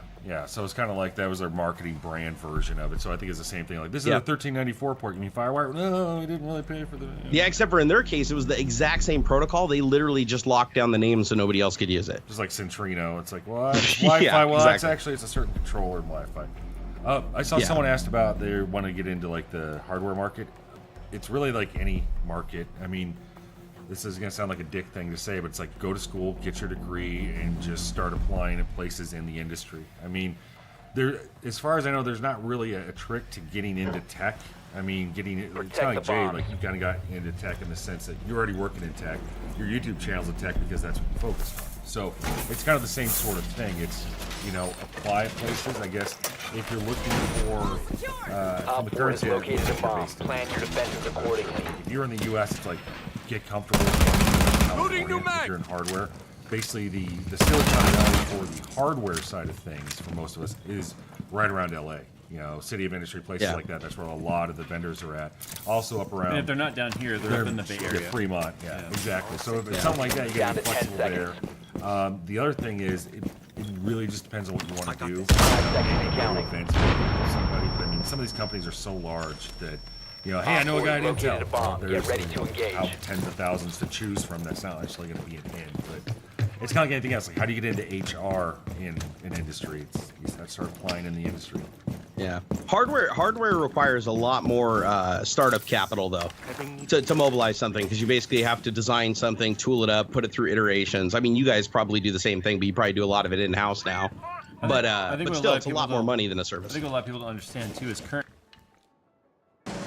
Op 4 has located a bomb.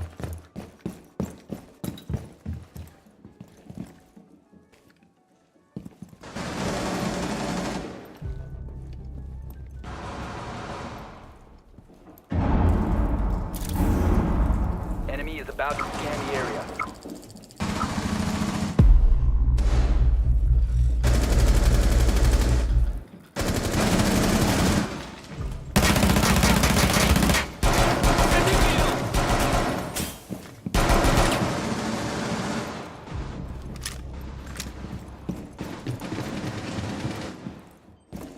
Enemy drone is coming in for a scan. One friendly remaining.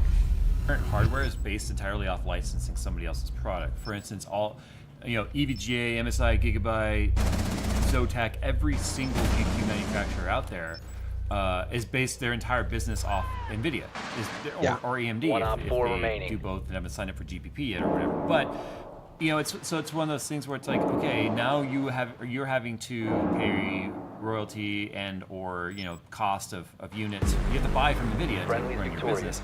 The yield on that, or the markup on that, is extremely narrow. So the only way you can make any money is to sell like thousands and thousands of them to make any money. Like I think make differentiated models, like your upgraded cards, your new coolers, your stuff like that. So most of higher margin items. Most of these companies that do GPUs and stuff, they make most of their money around the mid-range to low end. I think the number I had heard back when like the 1080s first came out, before the 1080 Ti, but the 1080 was that they were making anywhere between $15 to $20 per card. That was what they were making. Of course, they're like, we got to pay our employees, our insurances, our overhead, our cost of operation and stuff. But the thing is, they make somewhere like the same $20 to $25 on that at the time $160 card versus making $20 on the $500 card. And there's more people buying the $160 cards. So the same thing with motherboards. You're entirely dependent on the business of Intel or AMD or whoever CPU you're basing it on, and you've got to pay. Now I probably won't get a kill for the rest of the game. The rights to even create a product for those those particular brands. So and the chipsets and the standards around it, the memory you support and everything, it's all standards. And the irony is, Intel and stuff can't exist without the motherboard manufacturers, right? I mean, they have their Intel branded motherboard, but unless you're doing like massive enterprise solutions, most people don't run those. There's an upside to that. Like when you are, an add-in board partners, which is what you call like an EVGA or MSI on the video. Anyone not side. NVIDIA or AMD. The benefits you have is like in theory, you got NVIDIA doing all the work, all the research, creating the GPUs for you. But at the same point in time, you still got to find a way if you want to eke out more performance or create your own version of that you got to work with. So it's like they're shouldering a lot of the cost, but then again, that's why they also shoulder a lot of the profit. And you're kind of left with what you can make. And then I can only imagine how difficult it would be to be, the motherfucking graphics card field where the pace is so fast and it's like, for example, 2080 is going to be out whenever, if that's actually going to come out, that's what it's going to be called. It's like they're working on that and then the next thing. And it's like they got to get that out and then just boom, right on to the next thing. And heaven forbid you don't have a recall. Because unless you are a huge business like Samsung or something like that, there's no way you're going to absorb it. It'll just kill you instantly. Well, and like motherboards, right? Like, so say you're Asus, like, you're working on the Intel version and the AMD version at the same time, and then you got to work on your different Rampage 6 all the way down to our baseline, so we can have a product portfolio that can address multiple customers, like you said when you're looking at like the 1080 Ti versus the 1050. To iterate on that many products, support for that many products, the logistics of just shipping and creating that many products, it's mind-boggling. Yeah. Somebody actually made a good point over here. Was it Christian? He said, no, there's currently high margins on all GPUs right now. Well, the thing you got to realize, though, is those margin increases are going to the retailers, not to the manufacturers. So manufacturers did increase cost a little bit, but like 5%. We did the math when we've been doing more pre-built systems lately because they make more sense to buy. They make more. If you're looking for a whole new system from the ground up, it makes more sense to buy a pre-built because you can get it cheaper than building it by yourself now because of the cost of GPUs and memory and all that stuff alone. And fortunately, these builders like NZXT and Exotic PC and CyberPower and iBuyPower and all of them, they get to basically keep the same, fairly close to the same price they always got them for because they get special deals from the manufacturers. They're also not buying one at a time. But when we were pricing out to see if we could do it, I was like, what the heck? They said that the GPUs were, like NZXT specifically, there was a 1080 Ti in that build. And I think it said the 1080 Ti was like 789, something like that. I can't remember the number. And I was like, what the hell? And then I go and I look at EVGA, and there was indeed a price increase at the level of EVGA as well. But it was very small versus some of these other manufacturers that are upwards of 100%. Well, in basic business is a balancing act. You don't want to have a surplus and you don't want to have a shortage. Ideally, if you're selling video cards, you want to have 10 because that stuff's like lettuce. It sits on the shelf too long. But I can guarantee you right now, the Fry's Electronics, Newegg, Best Buy actually has been keeping things pretty close to MSRP. Micro Center, these inflated NASA prices you're seeing is straight up fine to me. And that's one of those things that's like, maybe is it a dick move? Yeah. And they're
operator standing.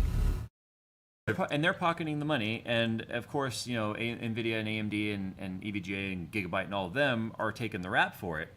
But well, and the thing is, like, why don't they just make more video cards? It's like, okay, there's a certain amount of ramp up time, there's cost issues Not there, only but that's that, like saying, there's- like, if you're dead, why doesn't the U.S. just print more money?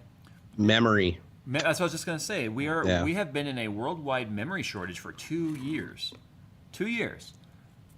And that's why RAM prices are high. That's why that's why they can't even ramp up to make more graphics cards if they wanted, because they can't. They don't even. There is a shortage of memory chips to put on the damn PCBs. So you can build a house, but we have no windows, so. Right, and memory has an incredibly high failure No, rate, it's like we even can more build so the than house, CPU dies. but we have no roof. Yeah, You it's know? like I'd be willing to bet that like 1 out of 5 chips in manufacturing actually meets the specifications. It doesn't get crunched up, recycled, and pushed through the system again. Now, would you say that, like, the current GPU price is part of like a perfect storm as far as like the RAM shortages plus the spike with mining? It's not just a single factor, but I think it's multiple factors, but I think it's mining is primary, and that's coming from somebody who mines himself. I mean, it's pretty clear Jerry's that the GPU. Yeah, I'm the devil. Jerry's the devil. They're in lockstep. Whenever you see Ethereum or Bitcoin start to spike, you see the cost of GPUs go up. When the price starts to come down, you start to see a drop. It's a slower drop, but you definitely see it in lockstep with the market, and that pretty much tells you that people are buying the GPUs at profitability. Because the way, as a miner, what you do is you look at it and say, okay, if I have to pay $1,200 for a 1080, unlike a gamer where you're like, fuck that, why is the card cost twice as much? I'm not buying that. The miner's looking at it and saying, can I recoup the total cost of that card at current market value and difficulty within 6 months? And if the answer is yes, they don't care if they're paying $500 million for that graphics card. And they're planning the card pays for itself and becomes free and just starts printing money. The reality is after that the period. card is a money-making tool, and, It is. and that costs money. But here, I want to comment on this. Blackhawk 1703. I think he was just being facetious, and he said, Blackhawk. He's down. Black Hawk. Black Hawk. Sorry. Black The way you space said it, the way you Hawk. said it was just, oh my God, that was perfect. Okay, Black Hawk. Michael Hunt is in 1703 says make more memory. Duh. I'm pretty sure he's being sarcastic. That opens up a whole nother discussion, because there's a lot of speculation that these memory manufacturers like Hynix and Samsung and all of them making these chips, they are intentionally not ramping up. We don't know whether or not they can, or if they are the ones just straight up profiting by keeping the supply and demand where it's at. So it's like, do you incur more cost to ramp up production, open up more factories, whatever, more raw materials, or do you just raise the cost of the current production and that's just straight profit? Yeah. So there's a lot of speculation on whether or not the actual ground zero for all of this is Samsung and Hynix. Well, it's like work hard for the money or not work hard for the money. Real quick, R6 Gunmetal TG. It's released now if you're in the U.S. You had them as of yesterday. I think We're the going to thing use one this week. Yeah, I think the other thing is that there's a ripple effect in the industry, right? If people are building less computers, buying less GPUs, they're buying less cases. Yeah, A butterfly flapped its wings too hard in Tahiti and made a. If you can't get a GPU, you're not going to buy the rest of the system, right? So this screws everybody. Yeah. So I mean, like, I wouldn't say like, oh God, we're hurting as bad as everybody else, but it's like you do see that. But see, here we go again. James Reeves, if this is true, says Hynix can't ramp up due to capacitor shortage. So then when the capacitor shortage can't ramp up because there's not enough sand or something. They can't ramp up because the machines they need to make this shit is not enough RAM to go around to build the machines to make the shit. So it's like a perpetuating cycle of shortage. Yeah, there's always a problem somewhere in the supply, right? I mean, there's always going to be, but they also had what was it a couple of years ago, like a year or two ago, the main chip manufacturer like burned down, like their entire complex like burned to the ground. I'm sure they probably rebuilt it by now. Yeah, I know, but that was NAND. I thought that was NAND that caused that problem. Oh, was that just the NAND? It could be so memory, that doesn't affect GPU then. But I thought that was a NAND factory. I could be wrong though. Can I come work for you, Josh? You like working for free? God, you really want to do that? I have a coworker here. Unpaid internship. Yo, hi. Yeah, unpaid internships are all the rage at Microsoft. Jump on that. Most places don't even want to do those because of the liability, like the insurance liability. If someone's hanging out, your office, like, hey, don't worry about paying me, and then they trip and fall or they claim something. Unpaid internships aren't legal in California. You have to pay. Really? Yeah, in California, interns have to be paid. Nick, get a lawyer. So then it's like, so then intern isn't even like really a thing. You know what I mean? It's just a paid trainee. Like intern technically is just trainee now in California. Well, and that's kind of thing. It's like I would be down to have people to work with to bounce ideas off of, because I mean, for all intents and purposes, pretty much Anna and I are all of North American marketing for Fractal Design. So it's like you realize like how much we're working. So Abe Lincoln in the chat, 7 years ago, he I thought that guy was dead. He asks, are they investigating RAM price fixing? Who's they? First of all, this stuff is all in Asia, right? So what is the United States, you know, whatever. That's the Wild Wild West, you guys. Okay, in China, that's the Wild Wild West. They don't even follow copyright laws or anything, and they steal all the product designs and shit. And it's totally fine with their government. So yeah, that's Wild Wild West over there. Nobody's making anybody do anything over there. Yeah. So I mean,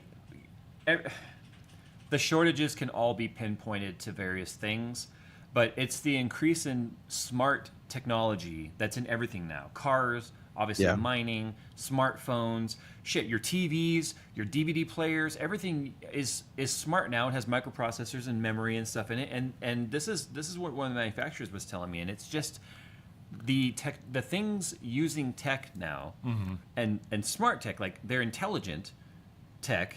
A smart refrigerator. The smarter. Yeah, but that's true, right? Samsung has a TV, or LG has a TV fridge. Samsung has a TV fridge. So you have these new markets that are gobbling up supply that you never foresaw. You know? Exactly, and the thing It has the word smart on it. It's consuming stuff. Yeah. And that's the thing is now it's just we have to see how the manufacturing side of it increases. And then you go to the argument of, and I'm not taking a side on this, but it's like obviously everybody's going to be outraged that they don't get whatever they need for their sector. But it's like, okay, what's more important, a refrigerator or somebody playing video games? Well, they're both important to a certain degree, but it's like the refrigerator doesn't have to be smart to work. True. You also don't need a 1080 Ti to play a video game, right? And I've got two of them in my system. I don't need that level, right? Like, am I being a dick? Yeah, fucking play NetHack, dude. But you know what, though? I feel like the vast majority of viewers consuming these videos and stuff, they don't really broaden their view. Kind of externalize. They don't really look at this through a lens of the big picture. Yeah. They're very granular to like, well, I want my GPU so I can play my Fortnite. You know, they don't think about the big picture happening in the world. So of course they're angry because they're very like 1 degree narrow. But that's a very mindset. natural thing, right? Everyone's like, you're going to internalize what's happening to you, Yeah. you know, and it's like, and it's not to say that one is more important than the other, but it's like when you look at the mining thing, it's like, okay, you're using yours to play video games. I'm actually going to make money and help support my family with mine. Mine's more important because now my kid gets to eat. Or even if you want to take those arguments to the extreme, so it's like there's no right answer to that. It's an opinion. You know, what's more important? And let me give you an example though of tech that's cool, but it's causing this problem as a whole. My wife the other day was telling me about this fridge that will actually tell you everything that's in the fridge. Don't you have a smart microwave? I don't even have a I have a microwave, but we have a smart oven. The Williams-Sonoma thing. Yeah. Yeah. Okay. So anyway, the fridge will actually tell you what's in there, when it's going to expire, and can like auto order it through like Amazon or whatever. Yeah. Grocery or whatever. And can like auto order it and stuff. I mean, that's the kind of stuff that's neat tech. But the industry is not able to meet the demands of this type of stuff. Well, then you look at the nothing's altruistic, but it's like, hey, that's going to reduce food shortages or food spoilage or whatever, right? So, yeah, but I mean, it's you don't want. Yeah, it won't. It's just like I'll go back to the. You go back to the fridge just for gonna the order fourth like 20 time. gallons of milk off Amazon. I don't think the audience understands like how the level of like strings that had to be pulled just to get these 3 GPUs from ASUS. I mean, for the GPU giveaway that we're doing. If you guys don't know, go back and look a few videos back on my channel. I'm giving away 3 graphics cards, a 1080, 1070, and a 1060. But the thing is, my initial email about like, hey guys, want to do a collaborative giveaway just to give someone a chance to have a GPU? Shit. I used to get people asking me every day for free GPUs. Yeah. Now I'm getting asked just if they can buy MSRP. one. Yeah. Can I just buy one for MSRP, please?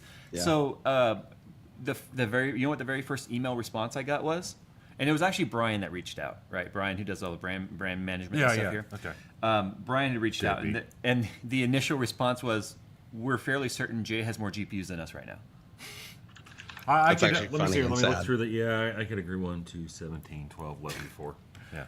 But I stopped asking for GPUs for builds and stuff too, though. Like we just use. I could literally sell the GPUs out of my mining rig and pay for the mining rig. That's like how much they're worth now. Yeah, except that was sponsored, so you won't do that. No, I can't do that. But I mean, that's the thing. That's where you kind of also have to go back and rethink what you're going to do, right? I mean, you know, when prices go higher, it's like you get much more critical on what you're going to do. It's like, hey, do I really need 2 video cards? CHZA giveaway link? Question mark. If you want it, you'll go find it yourself. And I'm gonna do all Josh, I'm gonna do all the legwork for you too. So Josh, one of the interesting things though is even if I do, you know, I just said I could sell the graphics card and pay for the machine. Well, the other point with mining on a machine when you're not using it for other things, just basically that machine is already paid for all 8 of the GPUs and half the price of the additional components just mining. Yeah. Yeah. So it's like a lot of people, you know, when they talk about, oh my God, you're mining, you know, if you mine on your computer at all, it's a part of the problem. It's like, no, but you don't realize is every moment that I'm not gaming on the computer, it's basically working itself into giving me that graphics card for free or the entire computer over time, provided things go according to plan. And a lot of people don't look at that. Offset your Exactly. Yeah. Yeah. And I think that's kind of the thing. Like, you know, the mining has the stigma right now, and I'm not going to say I'm in support of it or I'm not or whatever. Honestly, I don't give a crap. You're like, I'm going to stay the fuck away from this. Yeah, but I mean, for most people, honestly, if you had an opportunity, like, hey, you can probably get some money by doing absolutely nothing. You know, like it won't impact you when you're, you know, you don't have to sit there and, you know, type on your keyboard. You don't have to crunch. You don't have to stop gaming. But hey, while you're off at work, would you like to earn an extra 10, 30, 40 bucks, whatever it turns out to be? My complaint about the mining never ever included the people who have their rigs and stuff at home, turning them on and making money on because that becomes a gray area, right? That's like right now it's a polarizing, you're a gamer or you're a miner. Like, what if you're both? And it's probably devil's advocate for me to say that's fine, but not the guys buying 1,500 GPUs. What I have said very publicly, and I have to keep clarifying it because people want to apply their own opinions on an opinion, right? Is that the guys that are out there buying direct from manufacturers, hundreds at a time, are indeed causing the problem at the retail level. Yeah. And that's my opinion on that. That's never going to change. I mean, I'm sorry, you grab up inventory before it ever makes it to the retail consumer or to the retail shelf. You have indeed created the supply and demand problem. And, you know, like Nope Not saying, like, mining itself isn't the devil. It's people buying hundreds of cards at a time. And that goes for anything. You know, it's like anybody who, you know, monopolizes a certain resource, you're going to have that issue. And yes, I understand. It sounds like I'm talking out of both sides of my mouth when I say, you know, Joe Blow with his 5 GPUs can make some money, but this guy shouldn't buy 1,500. Yeah, what's the threshold for being a dick? I understand exactly how hypocritical that sounds. But my statement about, the tweet I put up last weekend, about this, you know, look at all these boxes. This is the problem. You know, that's the problem with the supply and demand. Is exactly what I'm stating. And the thing is, at the end of the day, it all still comes down to opinions, right? Like, who thinks what's wrong? Because they're not, you know, right. Neither side is doing anything intrinsically wrong. They're doing what's in their best interest or in their prime interest. So. And they're doing it exactly, you know. We know that they go direct to the manufacturers to buy this stuff. We know they have backdoor deals going on with Gigabyte and MSI and all of them, because MSI and Gigabyte don't have to share they don't have to middleman it down with the retail and take less money. So if they could sell it direct and get to keep all of that markup, then they win. So it's their job to move inventory. That's like literally their only job and purpose on Earth is to make the numbers go up and make the shareholders happy. Yeah. They don't care how they do it. Especially when you look at like a highly competitive market that's generally very low margin. Yeah. So. Well, I think it's time to start wrapping this up. We've got an hour and a half. I got to get home to the kids and stuff. So, guys, like I said, I do have that giveaway that's going, well, is live. It's going until April 1st. I know it's a terrible day to announce a winner, but I swear to God, it's not an April Fool's prank. I know, terrible day. I thought about that later, but so go and watch our last video if you want to see Josh's build. Stay tuned tomorrow. We'll be putting up a follow-up to that. So what we're looking at here is a pretty typical room scale VR setup. You got your light stands, you got your cables running everywhere, extension cords, all that kind of stuff. And honestly, it's fine as long as you're the type of self-aware nerd. Here, let's look at what else we got here. I got a computer that is comfortable running HDMI cables and Ethernet cables all along their floors.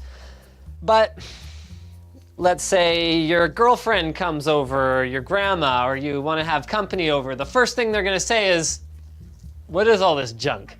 So today, we are going to be creating a stealthy VR setup, sponsored by Oculus.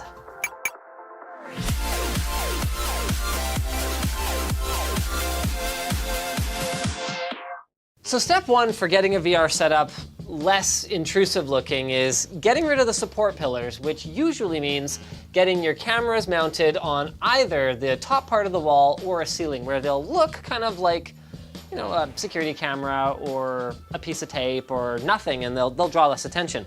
But the problem is cable management. Even with our computer right next to this camera right here, we have no extra length left in order to do any cable management. And USB 3 is extremely sensitive to increases in length and the signal degradation that goes along with that. So, because these cameras are actually pretty high bandwidth devices, we're gonna need, thank you Alex, some of these. These are USB 3 active extension cables, which act as a signal repeater rather than just, you know, extra length of copper wire, so that we can maintain the signal integrity for that camera. It's not open. And look, it's the worst